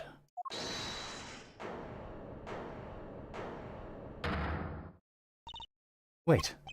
Lamar, is something the matter? That voice just now. Darien? Mr. Darien, is it?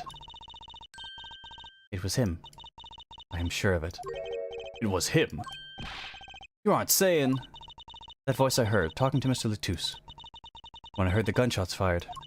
It was him. It was Mr. Darien. This is some kind of joke. What? No way. What? What is happening? The courtroom fell into such a chaotic state the trial had been suspended temporarily. Never seen that happen before. Of course, not every day you get an accusation like that one. Lamar fingering Darien Crescent. Not only is he a guitarist, he's a detective. Could it really have been his voice Lamar heard? Things were changing fast, and frankly, I wasn't sure I could keep up with it. Hey, no whipping up now, Apollo. What? What's happening? What? I guess we'll save for progress. Sure. That sure is a thing that is currently happening. What's going on?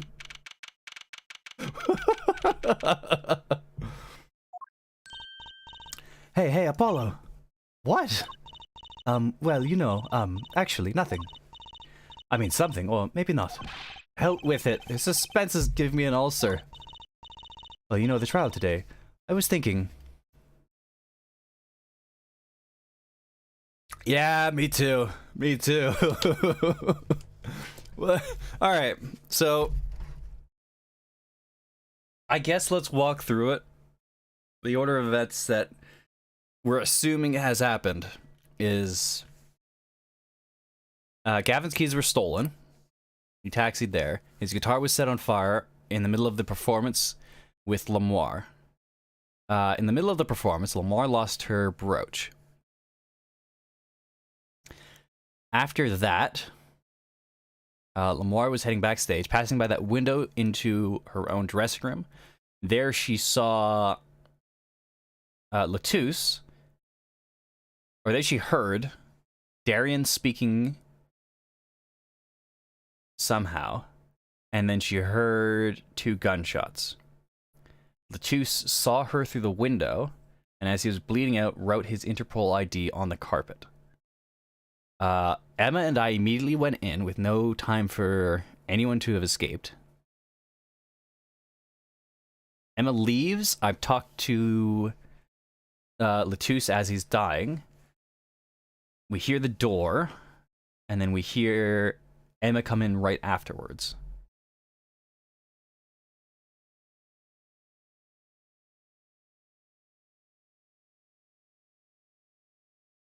What? I have no idea what's happening. This is insane. Okay, this is as bad as the fucking circus. Where the fucking... where the dude just killed someone and flew away. Like, that's fucking nuts, and this is crazy too.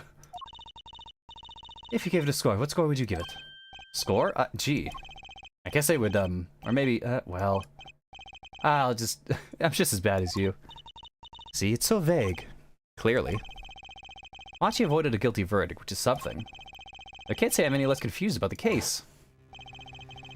This Interpol about that number. I'm sure I'll find their answer intriguing. Blah. The agent number entered on this number was Romain Latouche. I guess this is leading us that Darian is a dirty cop somehow. Romain was sent to deal with him, and that's why he became Lamoire's producer, and they set up this joint concert.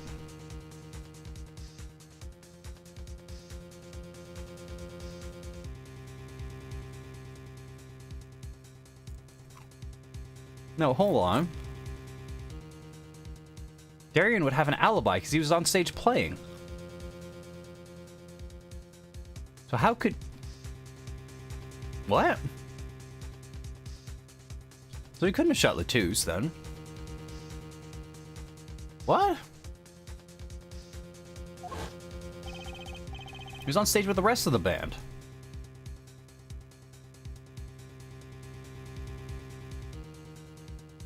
And the victim, Mr. Latouche. I wouldn't have actually guessed he was an undercover Interpol agent. What a mess. We don't have any idea what he was investigating. Well, true, but we know who shot him now. Lamoire told the whole court. That voice just now. It was him, I'm sure of it. The voice I heard talking to Mr. Latouche. When I heard the gunshots fired. It was him, it was Mr. Darian.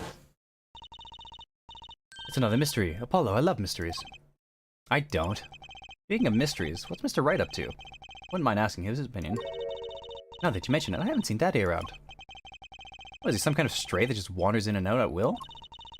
I wouldn't say that, but he has been going out a lot. Some top secret mission, he said. Top secret? Anyway, you can't just rely on him to save the day. And you've got me to help you, we'll be fine. Right, right. Well, time's a wasting, as they say. Let's investigate. That's the spirit. Fucking... Alright. I don't know what the fuck we're investigating. Because this is insane. Machi may not be guilty, but he's still a suspect. We don't have any decisive evidence. Yeah, but only someone as small as him could have gotten out of that room. Right, the air vent. And he lied. Lied? How'd you know I can see? Ah, Machi. Speak of the devil? He looks like he's doing okay. I forget. Why did we come here? It's not like we can talk to him or anything.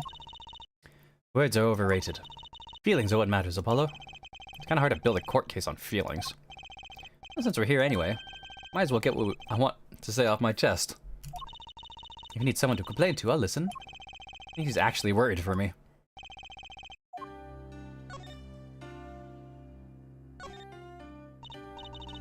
So, what did you think of the trial today? Whew, I'm glad he doesn't understand English after all.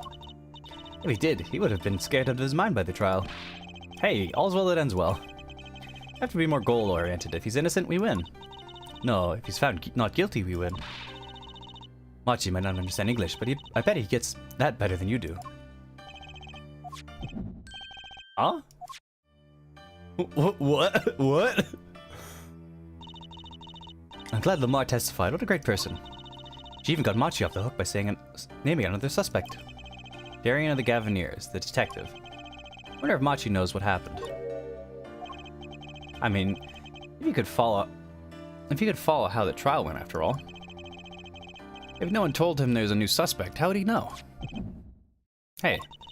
What is it, Apollo? No, it's nothing. Must be imagining it. Imagine what, Apollo? I couldn't help but feel that, I don't know. Machi. He doesn't understand what we're saying, right? How could he?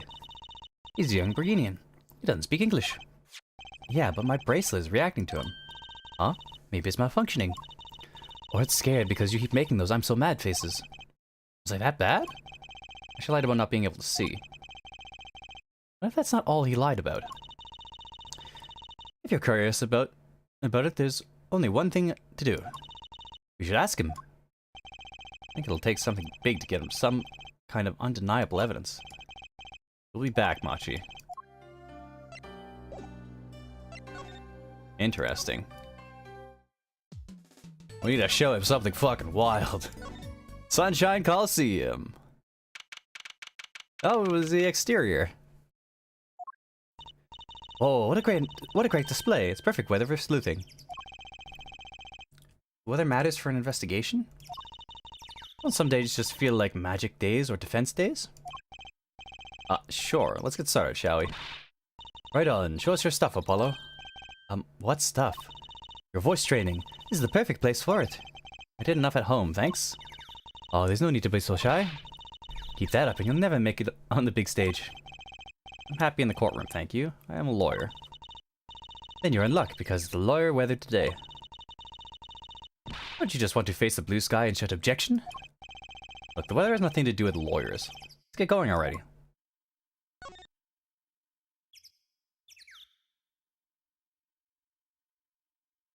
Nothing could possibly matter out here. I'm not even gonna bother looking. Backstage hallway.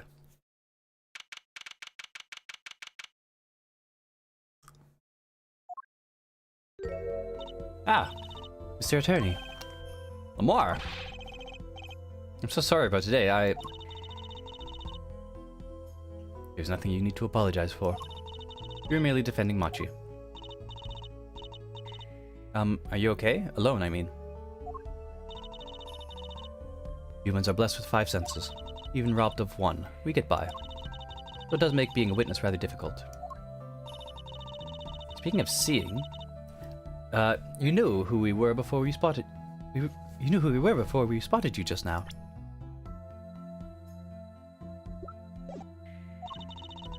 And we weren't even talking. I heard your footsteps several times the day before. Oh, you must have great ears. Ears that heard the crime take place. Or so she claimed yesterday, but how? Can I finally pick this up? For the love of God. That's been lying there since the day before yesterday. It's small, maybe no one's noticed it. I kinda want to pick it up. It'd make a cool souvenir, don't you think? It does stick out in my mind for some reason. So let me pick it up! Fuck! That was quite the statement you made today in court. About hearing Darien Crescent's voice at the scene of the crime. I did not know his name, but I never forgot a voice. Yes, yes, yes, we just seen the scene. Fucking... I get it. As I said in court, I was on my way back from the stage. That is when I heard his voice. And I'm guessing Darien and Mr. Latouche were talking about something. The next moment I heard those gunshots. Why didn't you call security? To be honest, I thought the noise was quite frightening. Never imagined the gunshots might be real. And I was in quite a hurry myself. I left the scene at once. So, it really was Darien's voice you heard? Yeah. At least she certainly thinks it was. I met Machi before my debut as Lamar. I was singing in a restaurant in Borgina. He was playing the piano? Yes. He was very kind to me when he learned I could not see. Is that when you started playing opposites? With Machi pretending you couldn't see? Ah, no, it wasn't then. That began after I made your debut. After I became known as the landscape painter in sound. It must have been tough for Machi. pretending you couldn't see, and all while acting as your eyes. We held hands always. He would write with his finger on my palm to signal me of things I should know. He's a smart, gentle boy. I think I see what he's getting at. Machi would never harm a soul. About Mr. Latouche. Ah, yes. He was an Interpol agent, I hear. So you had no idea? Of course not. No one did. I guess that's what it means to be undercover. But someone was after him. I had to know who he really was. Why did he pose as my manager? I do not understand. I have no idea. I can only assume that he was investigating me, but why? What makes you think that? Perhaps it is not so, but I cannot deny the possibility. Because of my condition.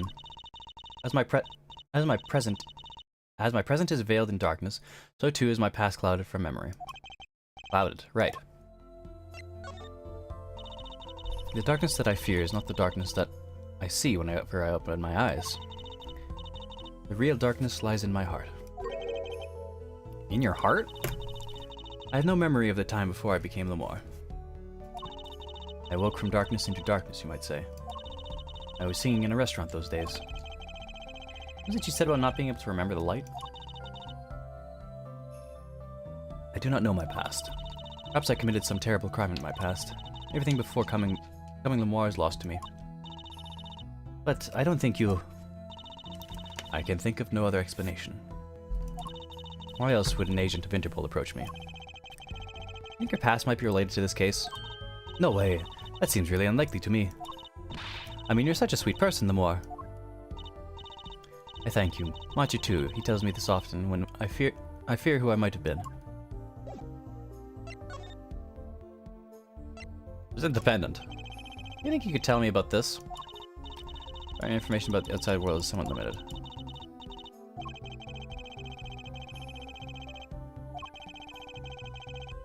Still pretending she could see that. Okay.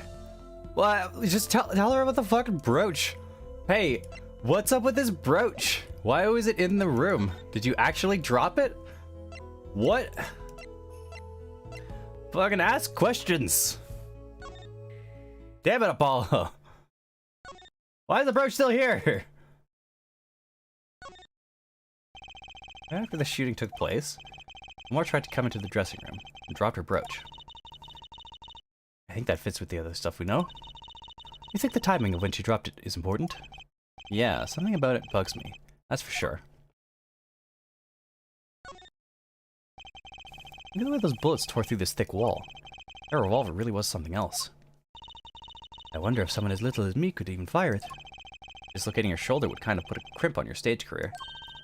Daddy always has stiff shoulders. Maybe I could loosen him up. Don't even mention it. I'm afraid he might go out and actually try it. I don't think going to a shooting range is good physical therapy. Nah, he doesn't have the guts to pull the trigger, I bet. That's fucking... Ooh. Don't tell me Nick shoots someone in the next case and we're defending him. Oh no.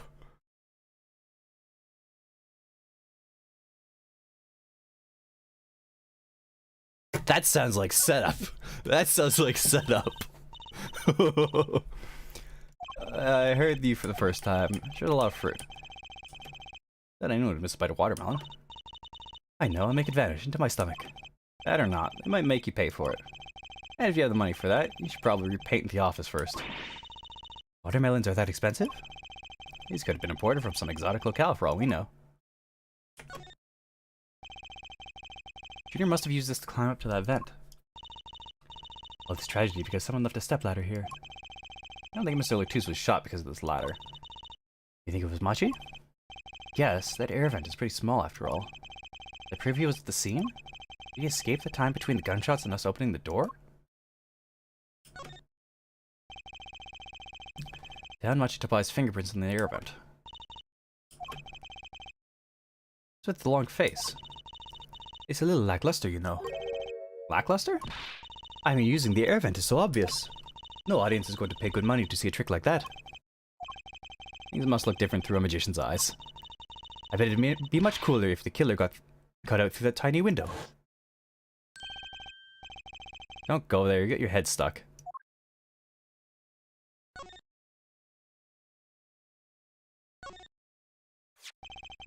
The murder weapon, so it belonged to Mr. Latouche. That thing makes normal revolvers look like water guns. Mr. Latouche was a big man. How about the person who shot him? Wouldn't they have to be about his size?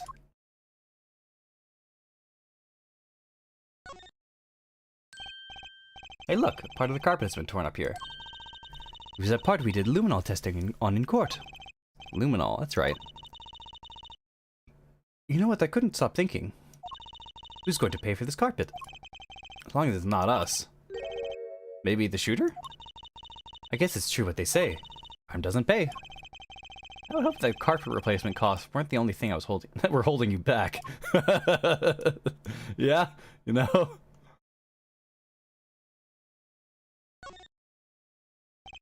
This was the window where Lemoire saw the crime from. I wish it was that simple. Kind of hard to see a crime when you can't see. But she did hear it. Yeah, but the window was closed. Maybe she heard it some other way.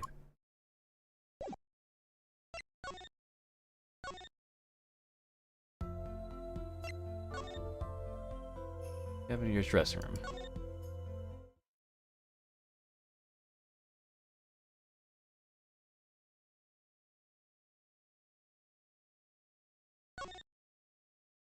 There is nothing new here. Guitar. Examine.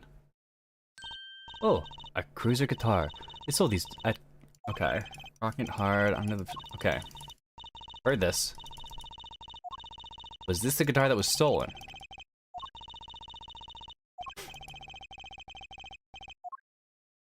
This room is useless. This room is utterly pointless. Move. Backstage hallway. Move. Stage. Examine. Machi played so beautifully. Yeah, like a real pianist. That's just silly, Apollo. How can you call someone as good as Machi a pianist? Why, that's like throwing him the same class as Daddy. I don't think Mr. Wright didn't hear that one. I still can't believe we found Machi and Mr. Latouche up on top of that tower. Yeah. I used to not like high places. Now I hate them. It's not like it would have been nicer if we found a dead body closer to the ground. So that reminds me, Daddy's bad with heights too. Ah, no kidding. He took me on a Ferris wheel ride a while ago, you know.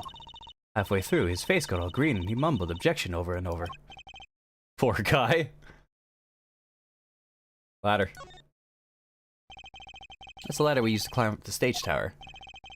Not a moment I'm likely to forget anytime soon. Me neither.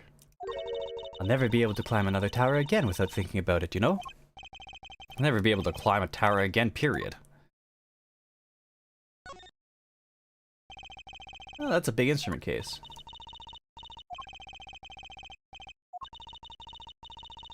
All of this is repeated. Why isn't this checkmarked?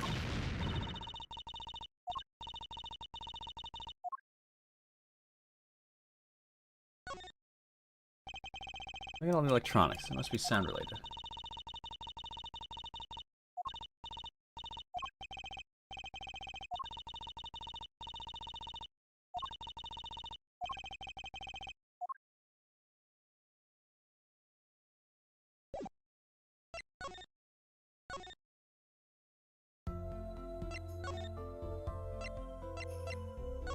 Well, fuck if I know.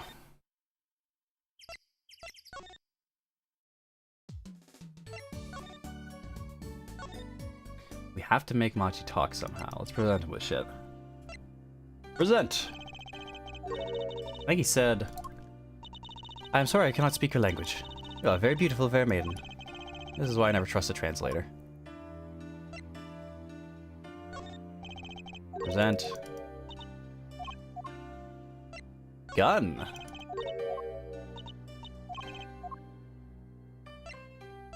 Lyrics.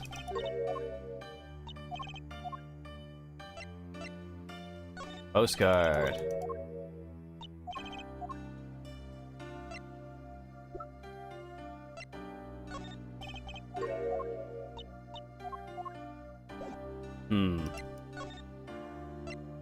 Machi's eyesight. So Machi, you can see, right? Machi can see and the Moor can't. All the world's gone topsy-turvy. Sorry, Apollo. I don't think we're going to get anything information out of Machi. Which makes sense. Yeah, I guess it does. Alright, we've exhausted that. Right, Agency, Sunshine Coliseum. Move. Backstage hallway. Talk. No. Present. Nothing. Move. Gavinier's dressing room. Nothing. Move. Hallway.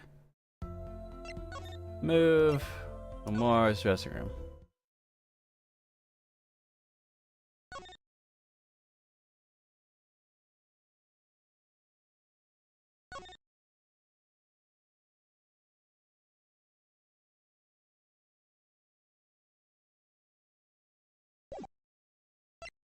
Move. Hallway. Move. Stage. No. Examine. Got that. Examine the doors, maybe? Scene of the crime, slightly guarded, because it's a crime scene. Makes it easier for us to go in. I'm gonna see okay, right? You can wander as we do as we like. What am I doing anyway? I hope she's not getting cavities from eating all those chocolate snackers.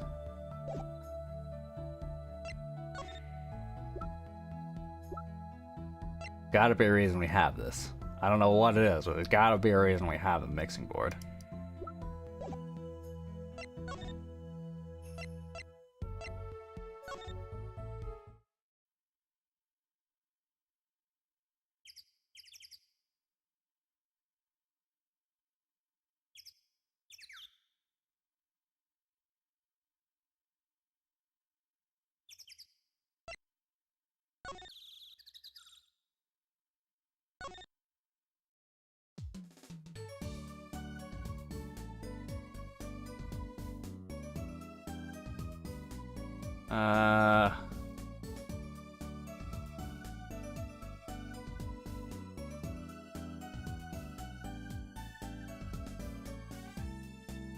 Fuck, I don't know. Trucy.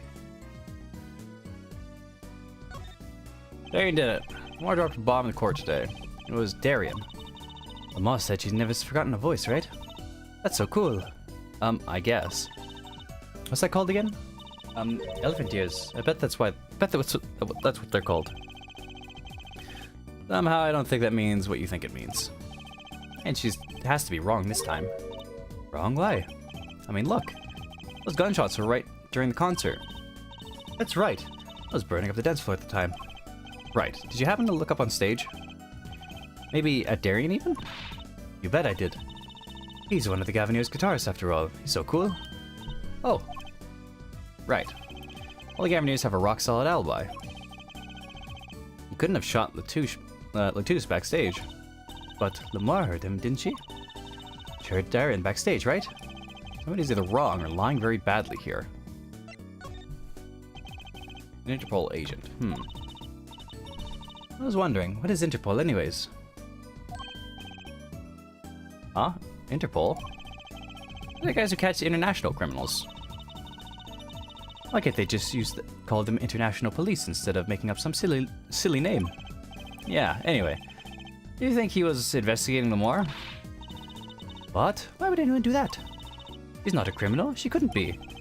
Don't be fooled by appearances is all I'm saying. But remember, I'm a magician, Apollo. I can spot a palmed coin at 50 paces. Only it were that easy. In any case, we know he was working with something. I wonder if it was something that had to do with something. That something being our case. The last something, I mean. Something like that. Frankly, the whole thing is making my head hurt. Yeah, me too, Apollo. What was Mr. Latouche up to?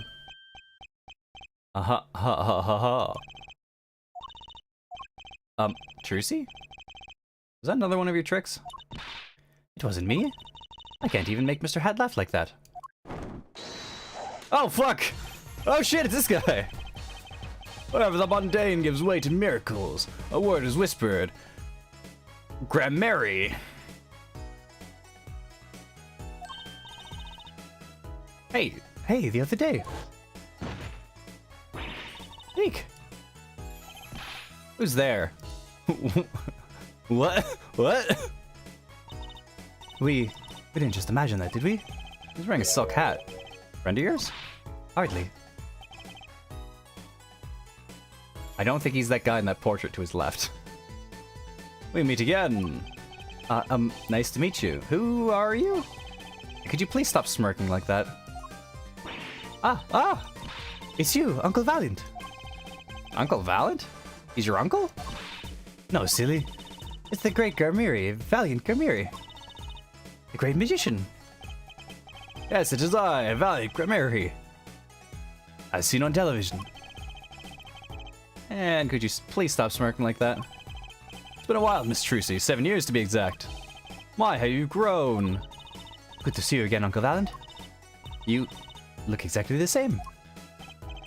I hate to intrude, but what is a great magician doing paying us a visit? I believe it was you who wished to see me. So be quick with your questions. And do not quail, quake, quiver, I'm quite tame. Though my stardom may steer the sight, I'm quite down to earth when the need calls. He'd have a certain aura to him, that's true. Let's ask him about the case, Apollo. His aura sure isn't lost on our magician in the making. Practically drooling with enthusiasm. After all, Uncle Valiant's one of Daddy's best friends. That's why I call him Uncle. What? You mean Mr. Right? No, I mean my real daddy. Juicy's real father? This is fucking wild shit that's going down. Wait, Apollo. Don't tell me you don't know about Troop Grammiri. Troop Grammari?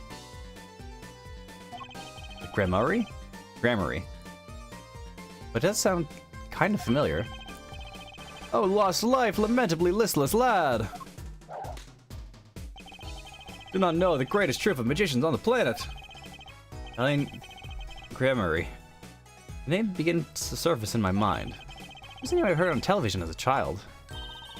You bet you've heard that name. He made a cruise ship disappear and blew up an amusement park. Oh, and he made all of this gold disappear from a safe. Then escaped from a high-security prison. You said he's a magician?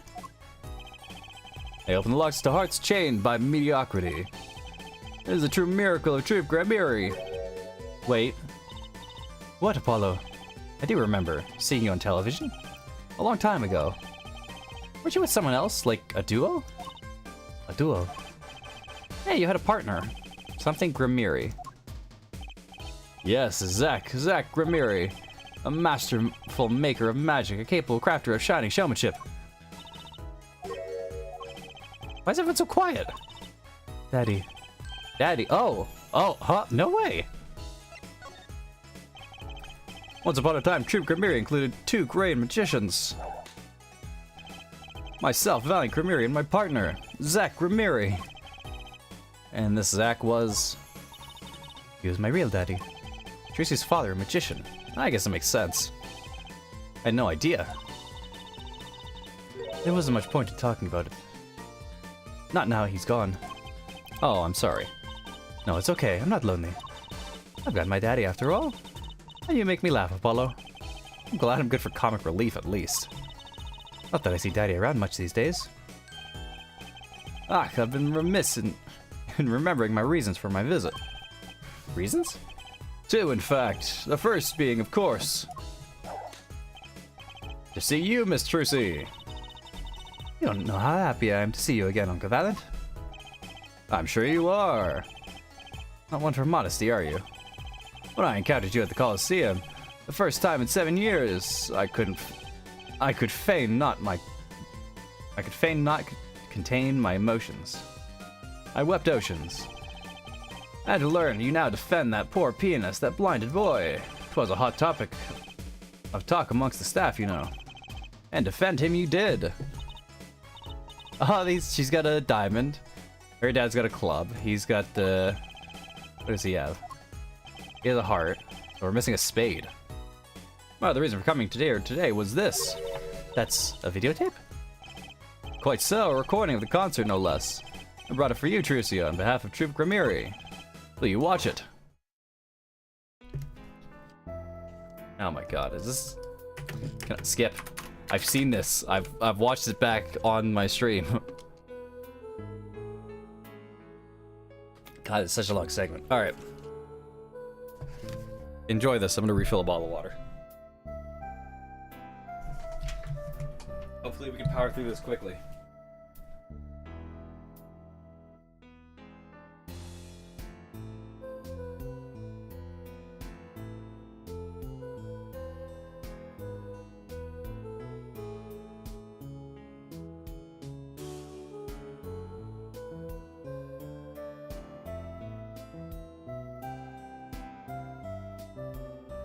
Alright, I'm calling it now.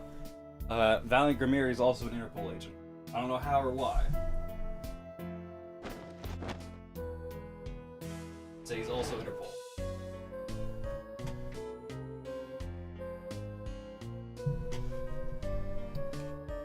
Is it still going? Alright.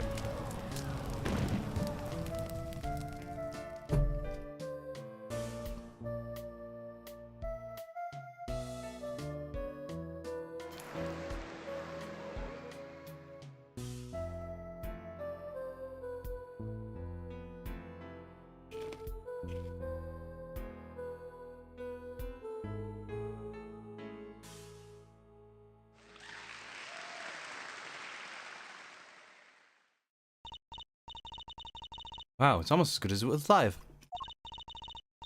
So what's the word, mysterious? There are more mysterious things than her song going on. Way more mysterious. Ha ha ha! This Valiant Grimiri has good reasons to be here today. I wonder what his reasons were to be at that concert.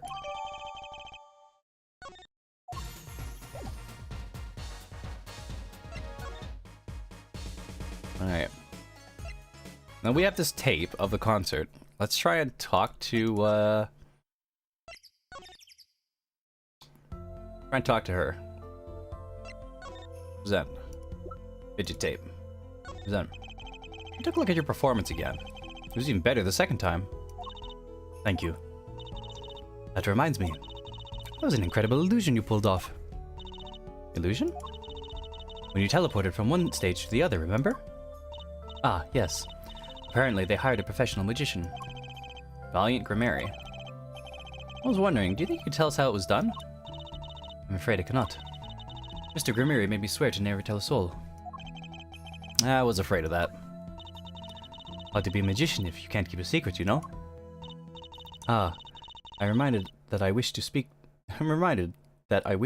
to you about something. Yes? When I was walking this hallway before, I stumbled upon a small device of some kind. It was lying on the floor. Device? Maybe you mean this? That's been lying there since the day before yesterday. Might I touch it? I thought as much. What? What do you think? This is one of our headsets. Everyone on staff wears one during a concert. I wonder whose this is. We use it for communication. It would be quite inconvenient should it go missing. I'll hold on to it for you then. We'll give it to Prosecutor Gavin when we see him. Yes, that is best. Thank you. So, can I put it on?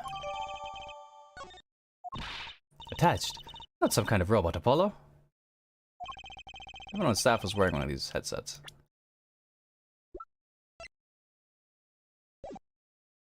What? Headset attached. Oh, so can I put it on? Headset attached to Trucy. Everyone on staff was wearing one of these headsets. Might warrant some further inquiry.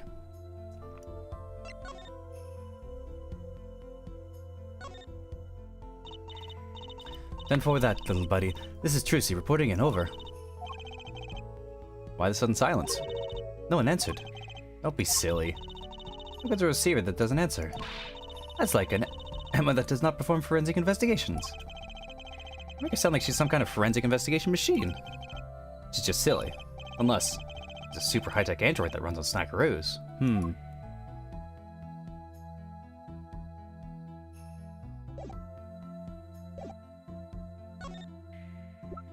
What do you think about this? Can I ask you about this headset, Lamar? You said all concert staff wear one. That's correct. We needed them to communicate across such a large stage. Everyone on the staff had one, of course. And all of the band members too, I should think. So, okay, so there's not a body double. We're just gonna say actual magic. Sure. Yep. This is... Sure. So Prosecutor Gavin has... and his lackeys had one on too, then. They're quite helpful, though limited. They only work within 30 feet or so. After all, they're only useful on stage. And a stronger signal would interfere with the sound system. That makes sense. I think someone would notice if they dropped their only communications lifeline. Why was this one lying here? We needed to go through all of that just to fucking... Alright. I guess we'll show both of these to Machi then. Maybe Machi's missing his?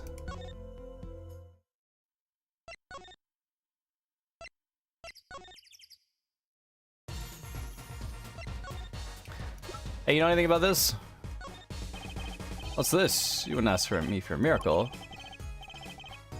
Feel free. Let's begin. Thy will be done. Thy evidence evicted into the ether. No, evicted, please. Are magicians like this, I wonder? So I was wondering. What's done in the middle of the song there? I didn't see a stunt. What about Lamar vanishing and reappearing? Oh, that. I guess I'm so used to seeing that happen, I didn't even notice. So young to be so jaded. A simple sleight of hand, a petite prestidigitation.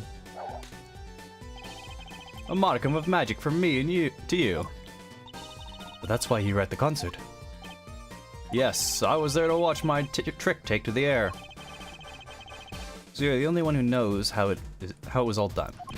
Of course, I am like a deity with a stage as my domain. I suffer no mysteries upon these floodlight boards, not grasped tightly twixt my fingers. It is a potent primeval power I possess. Well, do you think you could tell me how it was done? Hey now. Sure, see? That's like totally against the rules, Apollo. Not during a murder investigation, it's not. Yeah! Mais no, for my illusions are mine alone, monsieur. Also what?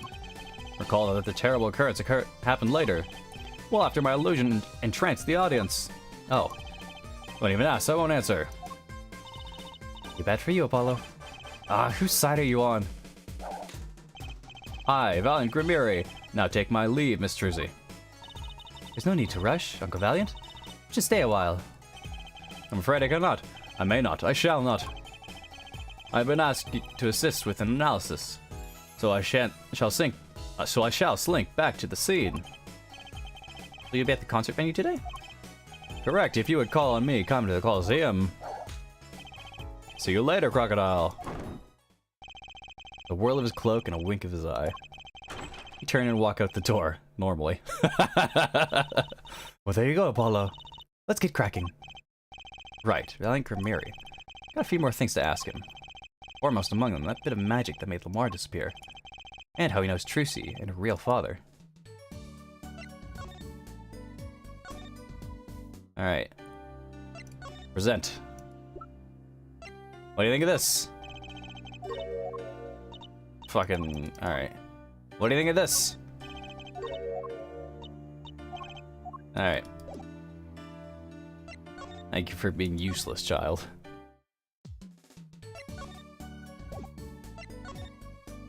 Fuck. Present. What do you think of this? I'm not sure about that, sorry. What do you think about this? Alright. Back. Move. Coliseum. Move. Backstage hallway. Move.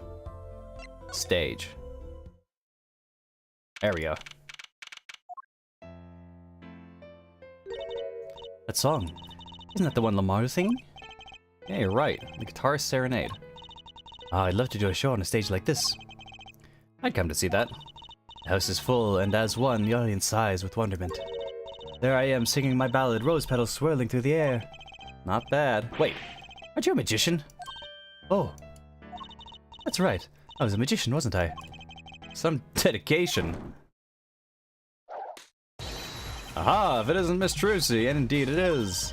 Uncle Valiant. What exactly are you doing here?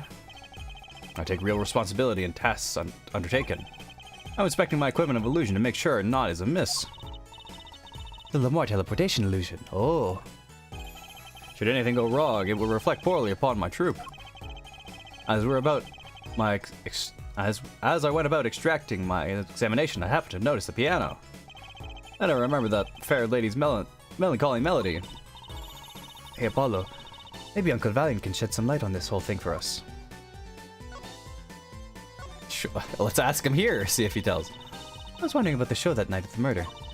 Lemoire's vanishing act was your illusion, right? Indeed, the purple prosecutor petitioned my performance. At the climax of the song, he said, "Make her disappear, like a dream." Like a dream. Yet, what can I work with on stage? Something, something, something. I clicked past it. Yet, what can I work with on a stage meant for musical endeavors? But under the convenience of a stage built for sorcerous acts. It was a challenging task, so I accepted. Oh fuck! Don't make me watch it again. She disappeared from the top. Okay, she disappeared from the top of the tower. And in order to move, you would have had to use some sort of secret tunnel. People come to me because I'm a professional among professionals. My illusions are custom made for a time and place. Now, because of the murder, all the eyes of the nation are on this concert. Not a bad thing as far as fortunes of the troop Grimiri are concerned. Well, you're headed to check up on the trick you used to make sure it went well. And went well it did. Now, speaking of pianos. That piano over there troubles me. Troubles you? Oh, troubles you. Why? Why? Why do you ask why? I think it's probably quicker if I just go check it out myself. Thanks. I know what you're thinking in that head of yours. Grimiri, yes, you say. I recall seeing him on television. Something of that sort. Actually, yes, you're right. Wow, he just read your mind, Apollo. Or everyone tells him that, and he made a good guess. It was 20 years ago. A young magician, a genius of his time, came down among us. Who the fuck? His name was Magnifi Grimiri. It was he who began the great troop Grimiri. At his prime, not a day passed when he did not play upon the screens of every TV there was. I do have a vague memory of something like that on TV. Yet several years ago, that time came to an end. My troop pulled a vanishing act, yes. Cries for magic no longer heard. The TV screen, a barren waste, stripped of illusion. That's not true. I still went to all your shows. Like that one in the parking lot down at the supermarket. Oh, that's really sad. That's really sad. When you start playing in supermarket parking lots, you know you're in trouble. We hone our skills at these small venues, always awaiting our time. Yes, one day we will rise up from obscurity to fame's shining stage once more. I do this not only for the magic that is Grimiri, but for my partner. Your partner? You mean... Yes, Zach Grimiri. Trucy's father. Before he disappeared 7 years ago. There was no name higher than Grimiri in show business circles. None. I will see us return to glory. I, Valley Grimiri.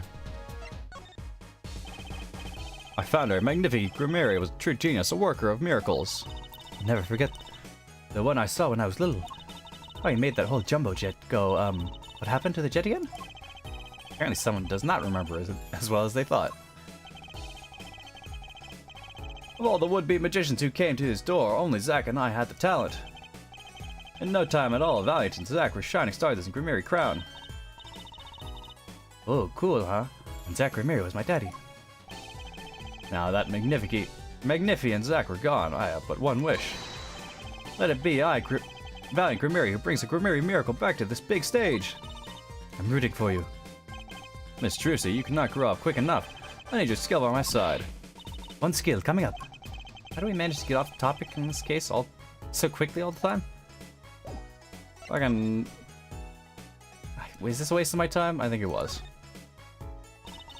That's one big piano. I've never actually played one. Huh, you should get Mr. Wright to teach you sometime. Maybe now's my big chance. Stand back. This could be a debut of a prodigy. Ew. Did you make that noise just now? Let me try it again.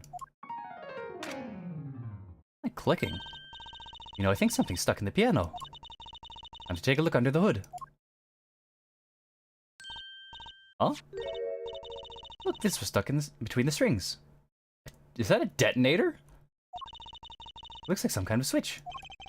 Someone must have thrown this into the piano. What? What? Found on the stage is a switch for something, that's all I know.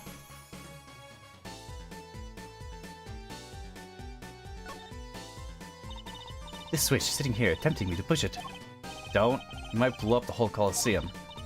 Apollo, please. I think that every strange switch triggers a bomb. To think that every strange switch triggers a bomb. That kind of old-fashioned crime drama thinking doesn't cut it in our busy times. Alright, Tracy P.I., please enlighten me. What do you think the switch does? Maybe it turns on the electric razor at Prosecutor Gavin's dressing room. A switch as big as a razor? A switch as big as a razor to turn on a razor? Okay. I don't know, maybe we could dust for prints or some shit. Seems like something we could do. Hey, is this yours?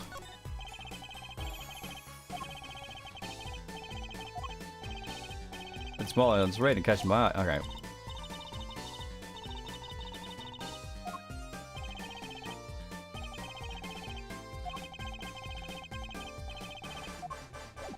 There's a lot of nothing. Backstage hallway. Hey, you know about this? No. Move.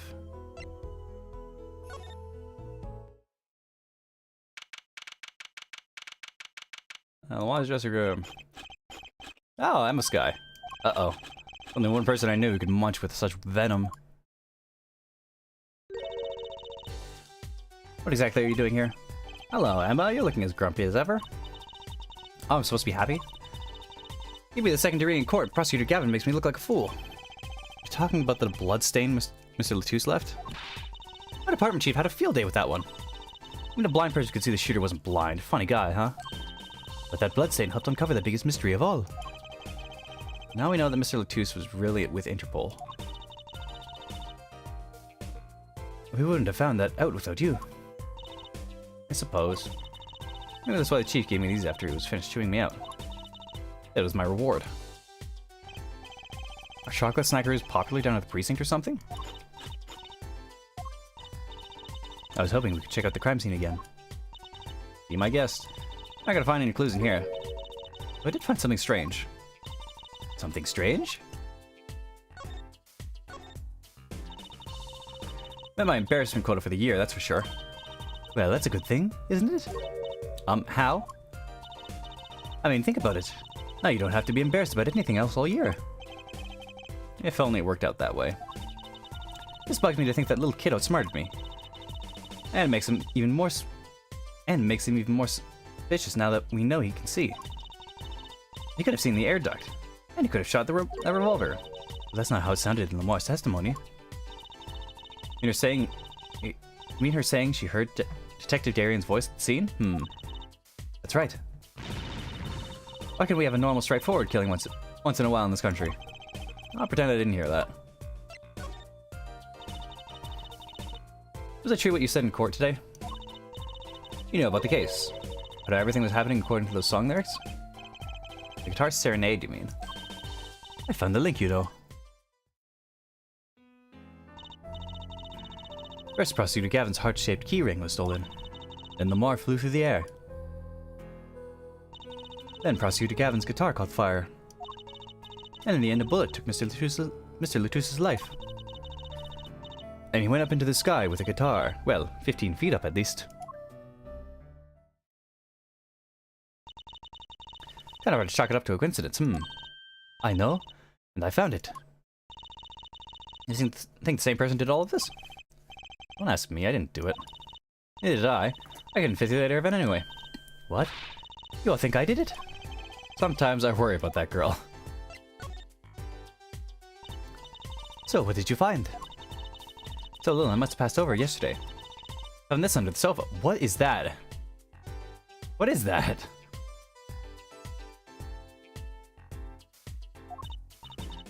What is it? Personal device, I think. I haven't a clue what. Bit sticking up from the end and it looks familiar, so I had it examined. Turns out it's an antenna. Oh, like a beetle. Like a cell phone. This device must use an electronic of some sort. An electronic signal, you say? Hmm.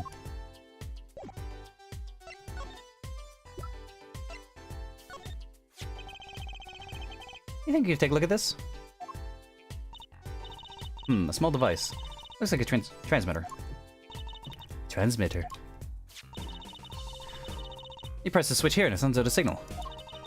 No idea what it's for, though. A signal? You mean an electronic signal? What is it, Apollo? Say, Emma. You know that strange object you said you found? Oh, this? Let me try pressing the switch.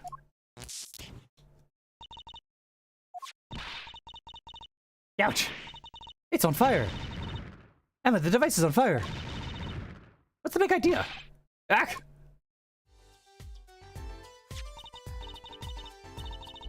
Well, now we know what this is. An igniter. This part here must work like a lighter.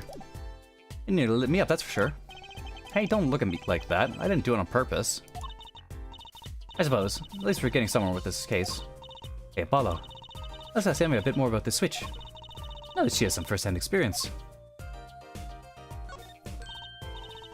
But you're not trying to burn me up again, are you? You're saying you to get me who? I'm not out to get you, I promise. Promise? No promise is good enough with you still carrying that weapon around. Try burning me again with that trigger of yours. I'll throw 100 bags worth of snackaroos at you. Never seen someone munch so furiously.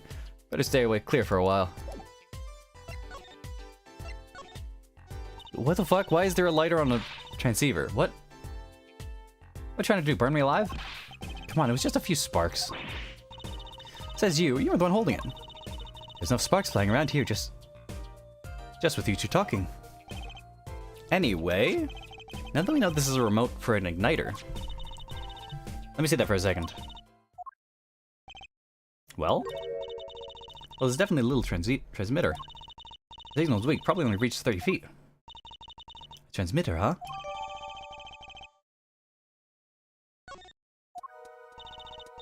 Incidentally, if you look at the cross-section diagram of the stage area,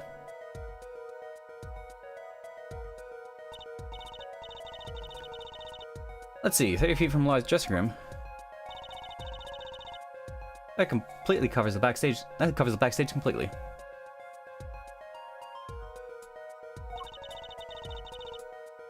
It also looks like we cover the stage. But it wouldn't cover Gavin. It's so high in the air.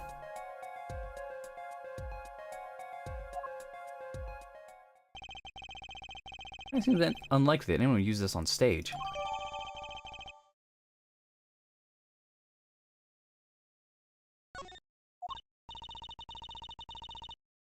"15 feet in the air" is very specific for them to have called it out so many times.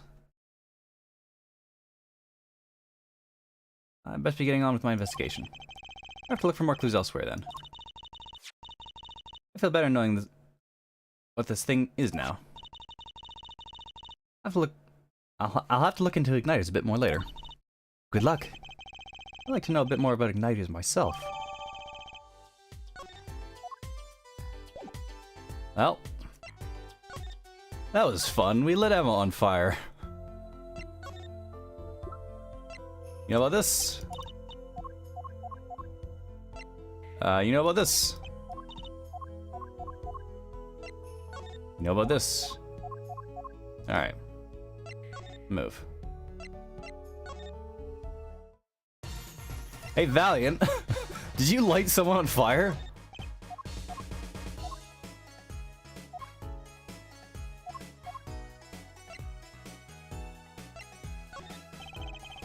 No. Okay.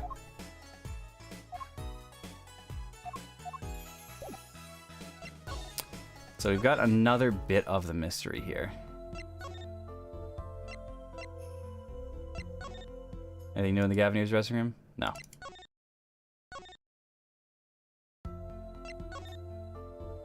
Sunshine Coliseum. Oh, actually an exterior thing now. What, come to laugh at the murderer? Darian. That old bag opens her pipe hole and wham, bam, my life goes down the chute. Thanks. Don't let me work while I'm a suspect. Darian isn't in the best moods, is he? Not many people are these days, it seems. It is a crime scene, not exactly the happiest place to hang out. And Gavin has to go rub salt in the wound. My alibi's rock solid, rock solid. So about your alibi. You have to ask? Shooting happened right in the middle of this third set. That's right. Music was blaring when we heard those gunshots. And found Mr. Latouche dead. I got 10,000 witnesses who saw me too. Right there on that stage. The guitar playing was something else. Thanks, little lady. See? This whole thing's a sham. I can't believe they aren't letting me work. No need to yell at me. It's Lamar's fault. He's the one who said she heard his voice at the moment of the crime. Man, I never even talked to that old windbag. How could she possibly identify me? He won't let you work? He won't let me work. Gavin, he says I gotta lie low till the suspicion is cleared. What suspicion? He was such a stick in the mud. Mr. Gavin, a stick in the mud. He may look all flashy and showy, but he's straight as an arrow, man. Except when he's depressed. You hear him whining the other day? Oh, you mean the thing with the mixing board? Oh my, yes. I heard it. He's a diva.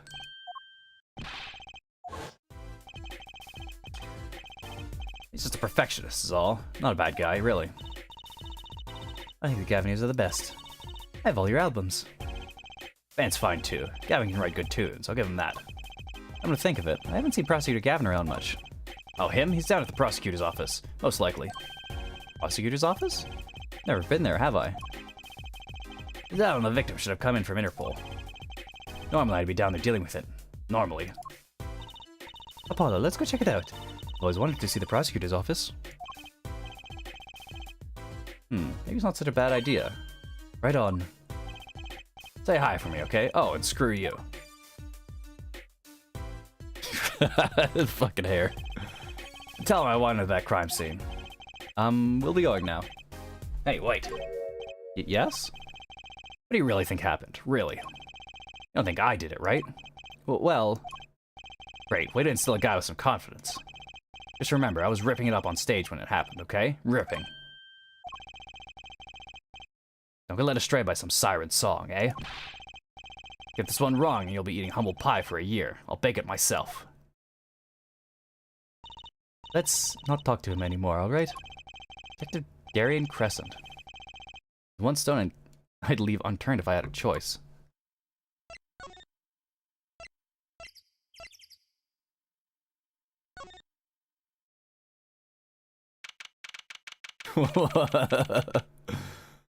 What is going on here?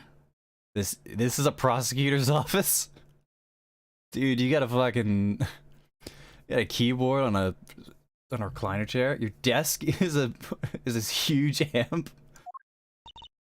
So, this is it. Gavineer's head office. Not the band's office, it's the prosecutor's office. Yeah, so that's why I'm asking. What's this creepy thing, object, whatever? Looks like Prosecutor Gavin is on the phone. Oh well, we'll have to come back. I guess we'll have to come back. Or we can hide behind the bookshelf real quiet like. That's eavesdropping. Why, we just be waiting, quietly, so he won't notice. What if we heard something scandalous about the band? You'd make a good reporter. For a gossip mag. What? A replica? Why was he after in the first place? Yeah, Latouche. Latouche? Look, don't talk to me about those Borginians, okay? Just give me that report, chop chop. Stop leaving mysterious objects in my office, okay? I'm like these when I start to miss Darian. Huh? Hiya. Teehee. Just thought we'd drop in. Hope you're not mad. How could I be? There's not enough teehee in the world in any case. Have a seat. Prosecutor Gavin, the philanthropist. Watch and learn, Apollo. So, who have you come to see? Huh? Cavalier, lead vocalist for the Gavineers? Or Prosecutor Gavin, scourge of the courtroom? What do you think he means, Apollo? I think he's giving us a choice. You either asking about the concert or the case. Which way to go? The case, the serenade. Let's go the serenade.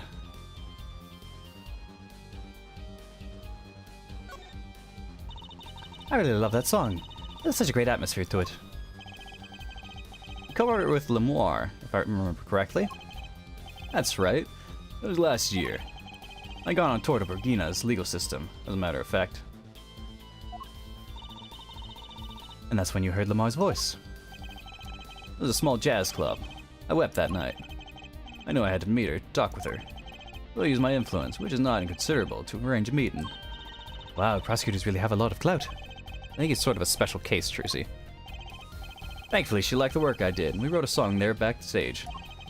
Watching the piano, that dulcet voice, myself a guitar that I borrowed from Lemoire. Music history was made. Probably not an experience your average lawyer would ever have, like Apollo say. Is a memory I hold dear. And the song we wrote that night was this. And that very guitar is right over there. You mean this charred lump? Don't call it a lump. That's a piece of history. And it's only borrowed, not really charred. It's only brown, not really charred. No matter, I shall never sing that song again. I wouldn't have used that guitar again either, even if I could have. I haven't during that song anyway. Why did his guitar suddenly catch on fire? Think you could show it to us? Your charred, slightly burned guitar. I'm sure he doesn't mind. What's more? What more could happen to it? That reminds me, did you see the paper today? Yes. I always read the TV section. Good girl. How about you, Air Forehead? I read the funnies. Then you will have not seen this. Concert of Tragedy? Prosecutor's Deadly Song? Oh, is that a new show? I haven't heard about that one. It's not a show, it's an article. News, you know? Oh, does this have anything to do with the case? Since getting back from the trial, my phone has been ringing off the hook. How does it feel to take a man's life with a song? You ever hummed a man all the way to death row? I think you could sing for me over the phone. It's endless, endless. Thanks to the case you made today, of course. Oh, that was all Apollo's idea. Hey! Is that a newspaper over there too? Oh yes, the Borginian Daily Bugle. Go ahead, take a look. Thanks, but I can't read Borginia. Oh, that's right. Suffice to say, this is a big news over there as well. But they didn't go so far as to mention the lyrics of my song. Probably no one in Borgina could believe it. It's probably seen as just a theory at this point. Like journalists didn't see the need to mention it. That makes sense. I hardly know what to think of it myself. Lamar's testimony will probably be in the evening edition, I imagine. Which is why I've had Darian step down from the investigation for now. Yeah, we ran into him moping in front of the Colosseum. Lamar was my invited guest, so it's a rather delicate situation. You understand how much I want to solve this case, quickly, if possible.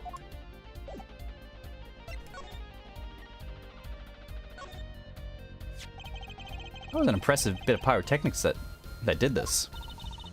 That's a guitar from the concert, isn't it? I thought it was one of the staff playing a trick on me.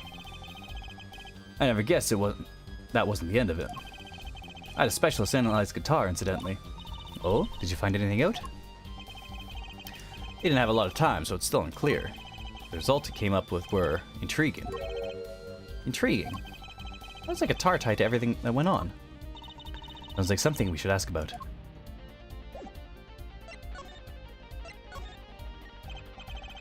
It was a beautiful instrument that was played lovingly for many years. A guitar befitting of a woman like Lemoire. How did it end up here? She gave it to me. I mentioned how much I enjoyed playing it that night. She made it a present of it. The guitar is from Borgina. That's it. We couldn't carry it on the plane. Changes in air pressure and humidity ruin the wood.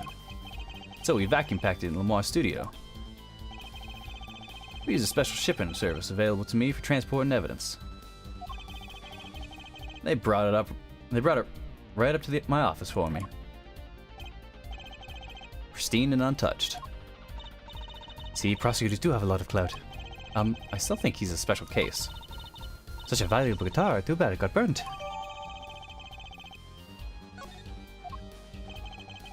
What was it you were saying earlier? Something about the intriguing result from the examination of the guitar? That's right. What was that all about? But no, the guitar has a round hole in the front. It's called the sound hole. Ah, so that's what that's called. Well, they found something attached to the wood just inside the hole. A broken device of some sort. A broken device? Yes, this in fact. The examiner is busy with evidence for the case now, however.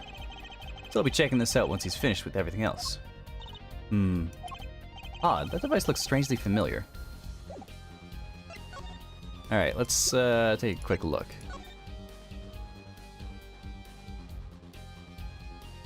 Examine. Little parts, it's like complex. Guessing there where fire comes out. Other than that, I think machines run even if we don't know how they work. That's what Daddy always says. Not really saying you want to go around repeating, Trucy. Okay.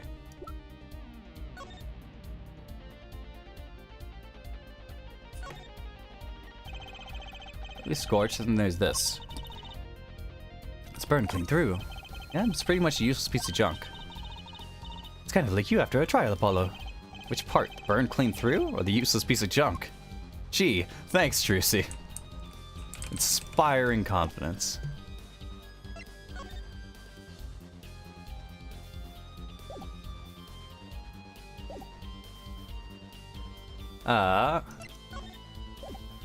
Let's present this.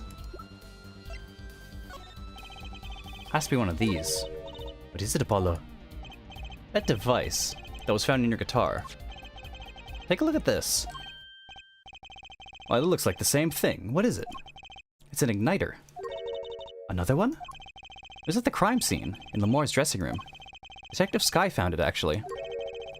At the scene of the crime, what else could that mean, I wonder? Prosecutor Gavin, about this remote. Wait. Excuse me, did you say something?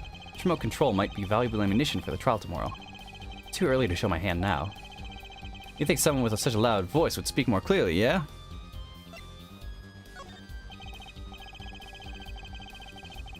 Alright.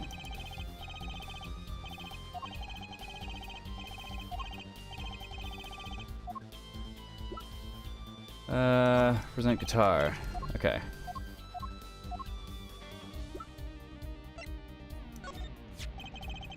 It looks like one of our tour-issued headsets. Why are you wearing it, Fraulein? I thought it'd be cool. I could pretend I was a concert staff and security. Concert staff and stuff. Actually, we found it at the venue. Thought you might want it. Oh no, please, you keep it. Goes well with your cape, Fraulein. Hehe, you think? She just looks like she belongs on stage, that's for sure.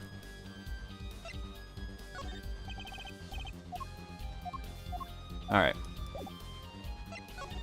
Move. Tangent center. Let's see if...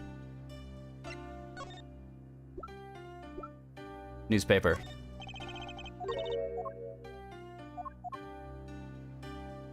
Burn guitar.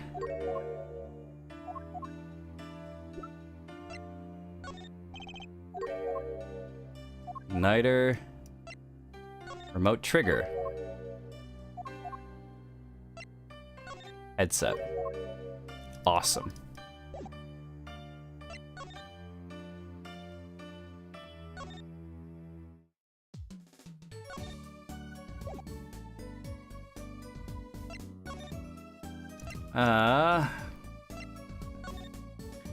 Have we talked to Gavin about everything we can?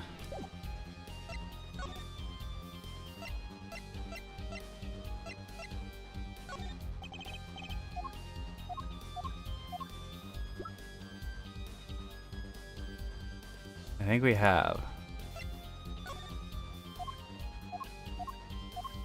I guess let's go show Lemoire the newspaper. If she's still alive. She might be dead now. That would be sad.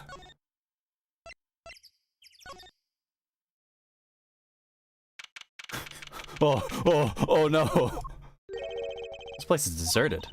Wonder where Marla went off to. She's okay on her own. She seems resourceful. I guess, but I can't help worry about her a little. Uh-oh. Uh-oh. Oh. Alright. Shit. Had me very worried.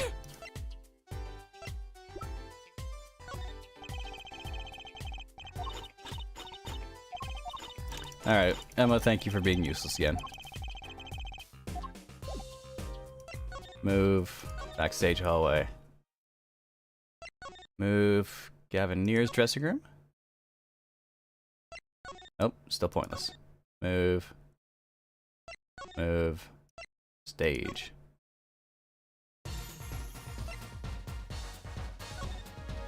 Hey, can you translate for us? Okay.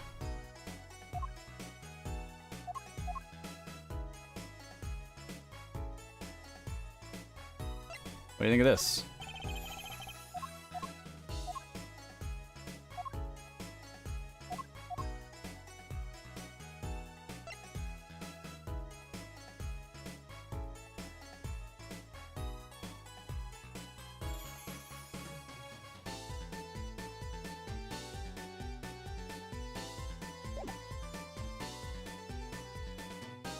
Fuck, I don't know, man.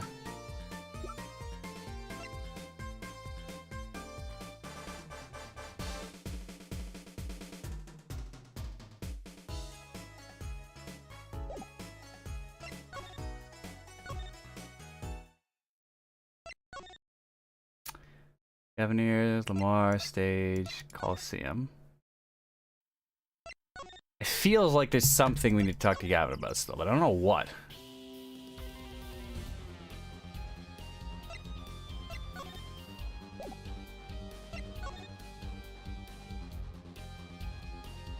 More in his office? Look at all the guitars. Why so many? You never have too many guitars. They're like my lovers. I didn't just hear him say that. The backup guitars, Apollo, don't you know anything? Rock and rollers always smash their guitars at the end of a show. No wonder it's so hard to make as much as a musician. You know what? You should try rocking a little, Apollo. And breaking his guitars while he watches? That might be a little too rocking. Of course, I would never do such a thing. Do not say they are like my lovers. You seem like the kind of man who'd do such a thing to the one he loves. No, not at all. I mean, you're Mr. Gavin, upstanding prosecutor. Not the prosecutor Gavin, god of rock. Okay. Stupid fucking chair. It's so different compared to Edgeworth's office. I think we definitely saw that in like in the first game. What's wrong, Apollo? You look confused.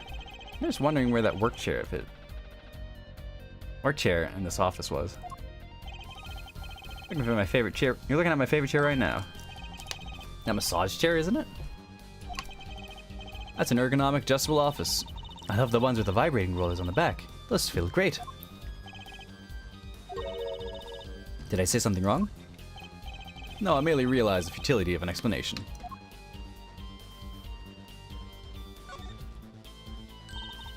What's that on the plate there? Is that gum? Gum? Maybe he was chewing it when the phone rang, so he put it on a plate for later consumption. You think a rock star could afford a fresh stick? Don't jump to any conclusions now. That's no chewing gum. Take a closer look. Though I really shouldn't be offering, should I? What is it? An egg? Like a moth egg? Looks like a lump of plastic. Wait, that phone call. Yeah, so that's what I'm asking. What's this creepy thing? Object, whatever. Like Prosecutor Gavin's on the phone. Okay. A replica?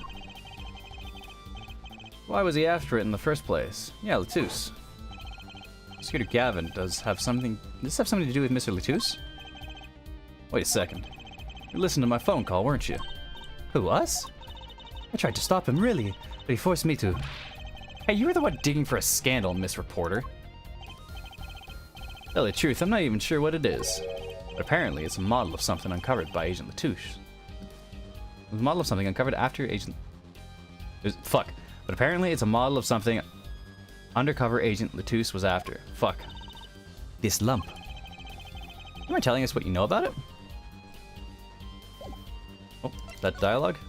Strange lump, yes. Okay. This is what I was missing. Didn't feel like we were done with him. This was found in Mr. Latouche's bag. Apparently replica of something. Replica.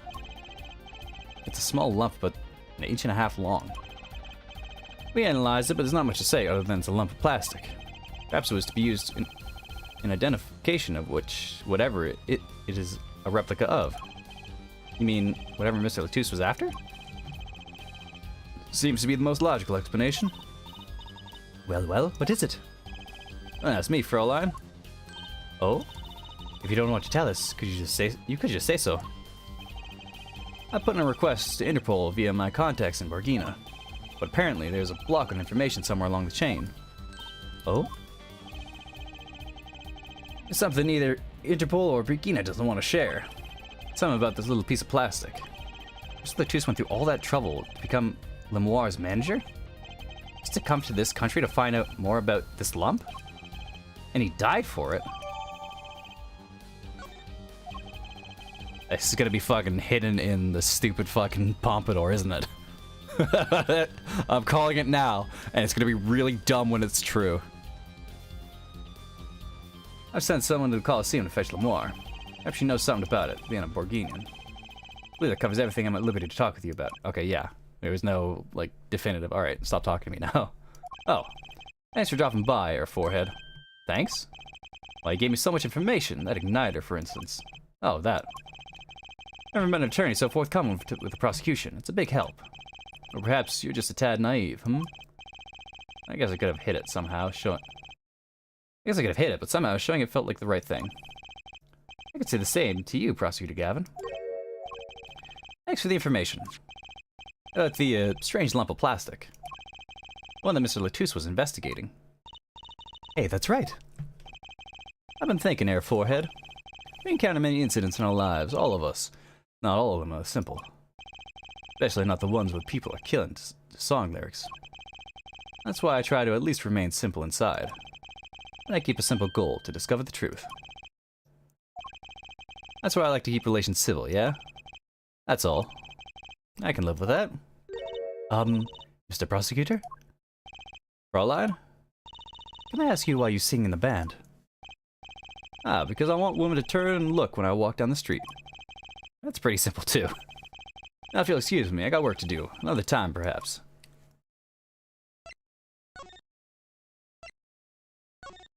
Okay. Where did he go? Looks like Machi is in questioning. Huh? The police must have a Borganian interpreter. That's no fair. I wish we could talk to him. Guess we just have to come back later if we want to see him. I guess so. Oh, shit. Alright. Right, anything agency. Move. Sunshine Coliseum.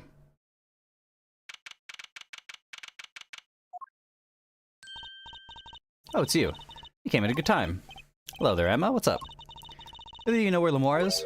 Well, I saw her in the backstage hallway a while ago. Yeah, that's strange. What's strange? I can't find her anywhere. I was supposed to bring her to the prosecutor's office. Lemoire's missing? And he sent Emma to drag her back. It's hard to imagine her wandering off somewhere on her own. Being that she's blind and all. Yeah, we'll help you look for her. Great, thanks. Oh, now she's dead. She's absolutely dead now. There's no way she's not dead. Lemoire's dressing room.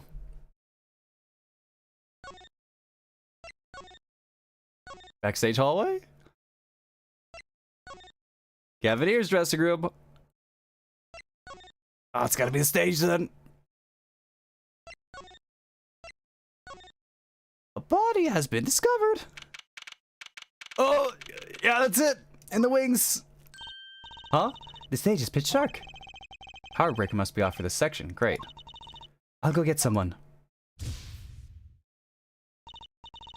Yipes, it was really dark out there.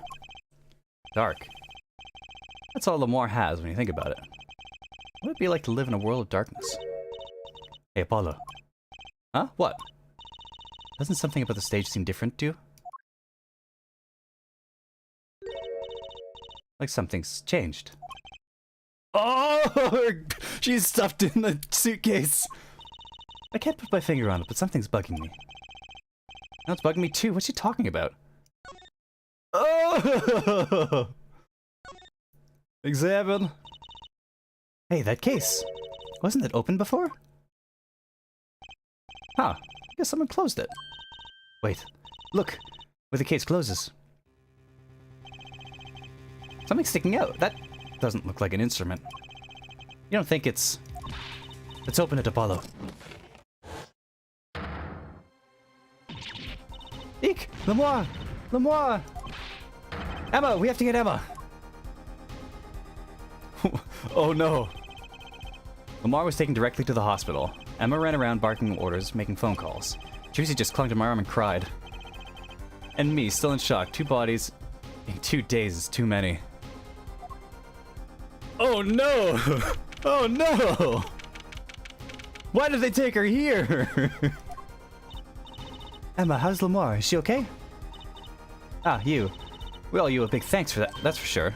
So, she's okay? Yeah, she came in a short while ago. We found her before it was too late. Oh, thank God. That's good to hear. So what happened? Someone attacked her. She was struck on the forehead. By who? We don't know. The hair on the forehead, right? That's right in front of her. How could she not see? Oh. Right, would you like to see her now? Is that alright? She wants to thank you for saving her life. Oh my God, thank God you're alive. Lamar, Mr. Attorney, you're the one who found me. Thank you from the bottom of my heart. I'm just glad you're okay. Tell me what happened. What the fuck? It was after I spoke with you in front of the dressing room. I sensed someone approaching. I thought it might be someone to come see me, but they said nothing. When I went to return to my dressing room... You were hit? I knew. That very moment I knew. The assailant was trying to kill me. No. It was lucky for me the first blow did not knock me out. I turned and ran for the stage. Someone was chasing me, I could hear footsteps. Yet I reached the stage first. Why the stage? I'd overheard maintenance people talking. The power to the stage area was off, they said, for electrical work. Ah. Darkness is my ally. There was a contrabass case near the stage. That is where I hid. So the assailant couldn't see you. Once in the case, I'm afraid I passed out. Wow, that sounds like a really close call. Oh shit, alright. Whoa, alright.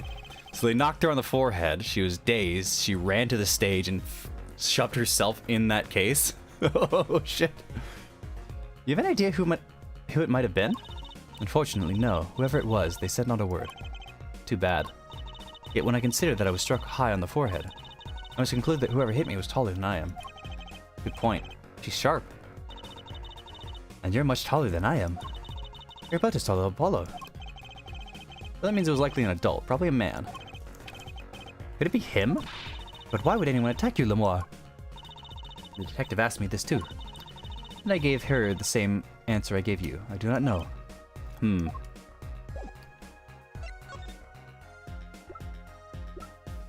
Hey, you know about this egg? He used a newspaper. You wouldn't actually be able to use the newspaper. Lamar, I wanted to ask you about this. Do you know what this is? This is what? Mr. Latus was carrying it. It's a replica of a thing he was after. He was after? You know, in his secret identity. As an undercover agent. So that's what he was doing. You mean, you know it? Yes, I know, of course. This must be a Borginian cocoon. Or rather, a convincing replica thereof. Why haven't I heard of a Borginian cocoon before? Why would he be carrying this around? Was it some kind of souvenir? I wonder.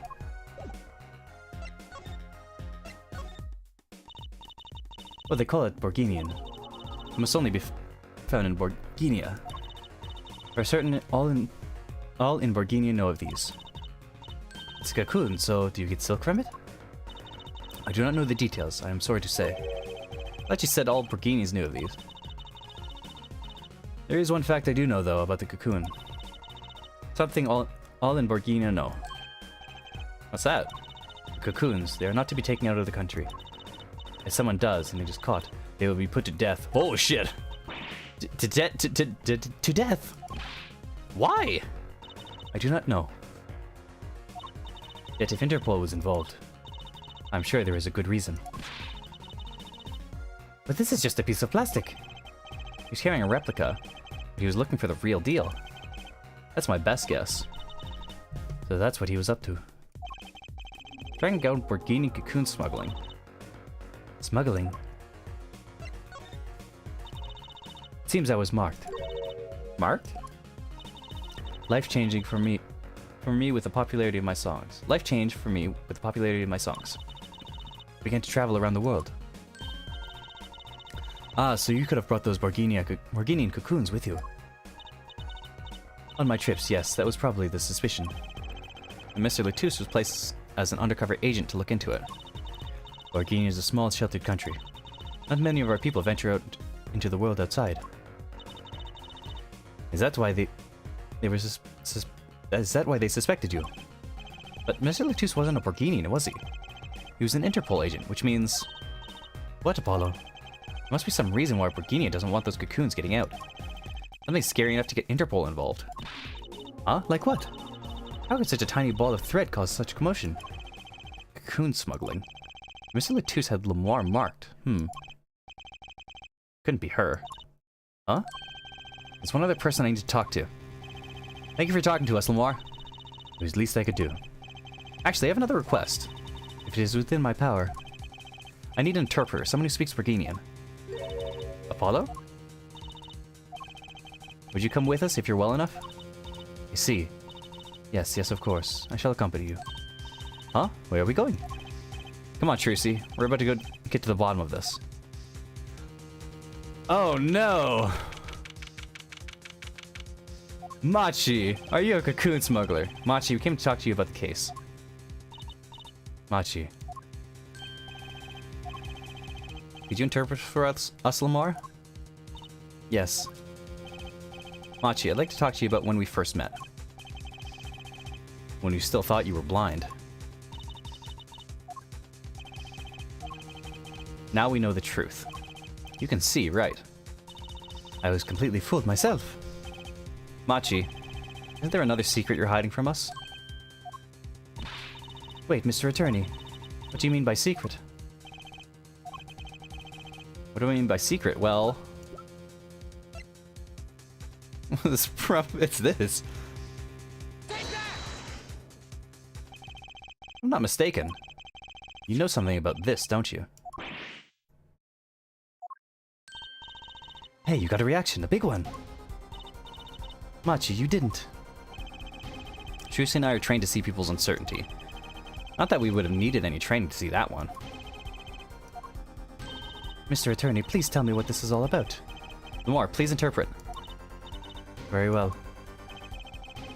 I know you know something about this by your reaction. If you won't tell me, I might have to give it to the prosecution. And have them look into it. Yes, you two, wait. Do not be so hasty. Machi?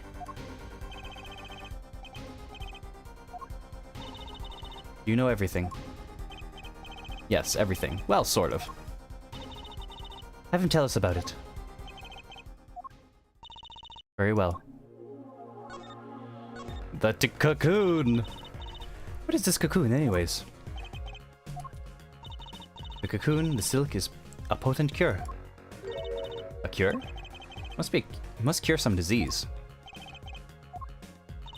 It's a cure for incuritus. Incuritis. It's such stupid. It's a cure for incuritis. A cure for incuritis.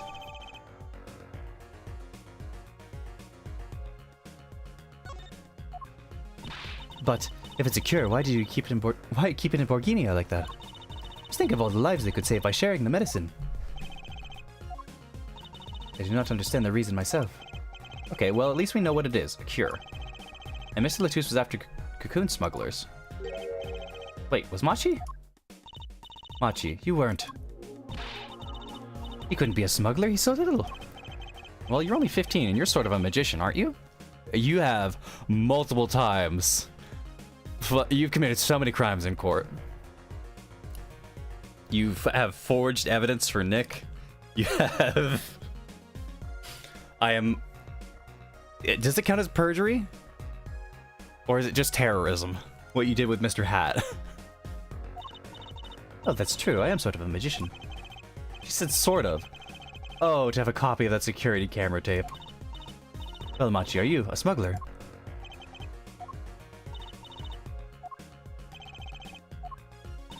He won't tell me.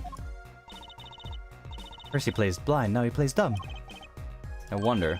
I think he brought the cocoon to sell it to someone? Machi really did bring one into the country. Was he planning on making a deal for its sale?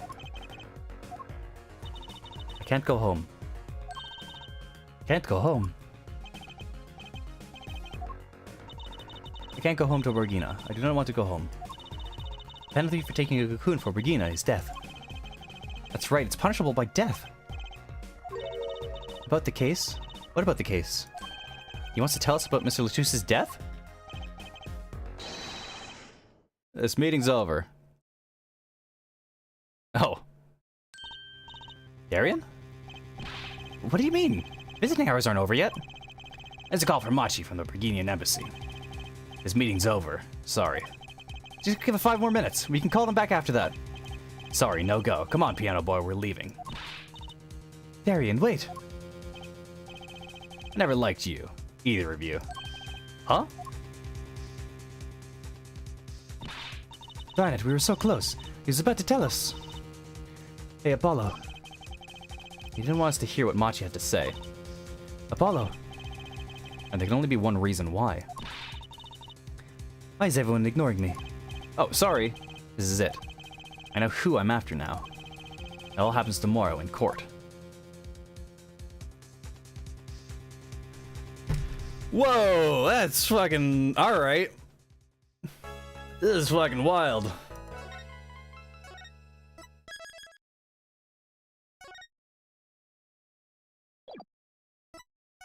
Alright. Back off a bit. This is insane. What is happening? Alright, so... Machi either smuggled or helped smuggle a cocoon out of the country.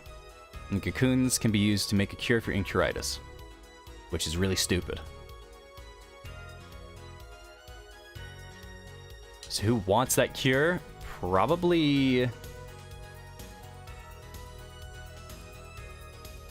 probably Darian for some reason, right? He can't be so involved for any other reason.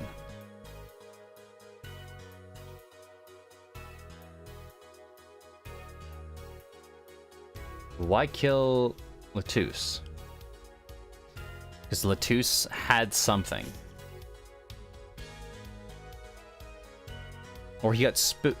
Or Darian found something and got spooked. No, okay.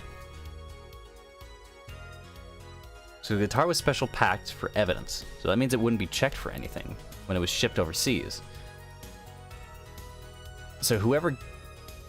So Lemoire, or more likely Machi, had installed the igniter inside the guitar a long time ago when it was shipped. Stole the keys so it couldn't be examined before the concert.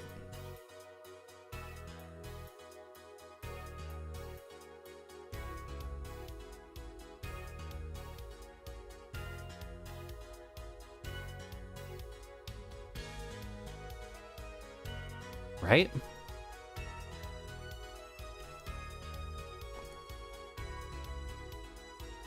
Okay, so yeah. The guitar was shipped overseas special so that he could get it as soon as possible. But because he did that, it wasn't checked for anything. It wasn't checked for the igniter inside. So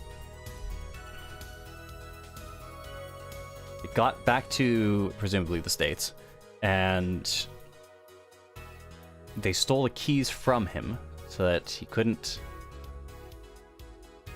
look in the guitar. He got attacked, but he broke into the case, got a taxi, and got on stage without actually checking for the igniter. So that's how the guitar went up in flames.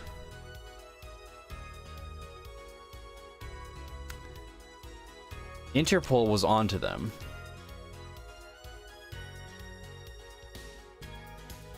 Darien was smuggling cocoons out of the country. Darien needed cocoons. Machi was smuggling them out for him. I'm gonna assume Machi did it, like, altruistically. We'll say. Because he knew it was a cure for her incuritis. So he was smuggling them out altruistically. Darien was buying them. Well, I'm gonna assume, again, I'm assuming Darien was buying them. And maybe he got spooked by Latouche figuring out who was the buyer and seller. Well, then how did they get out of the room?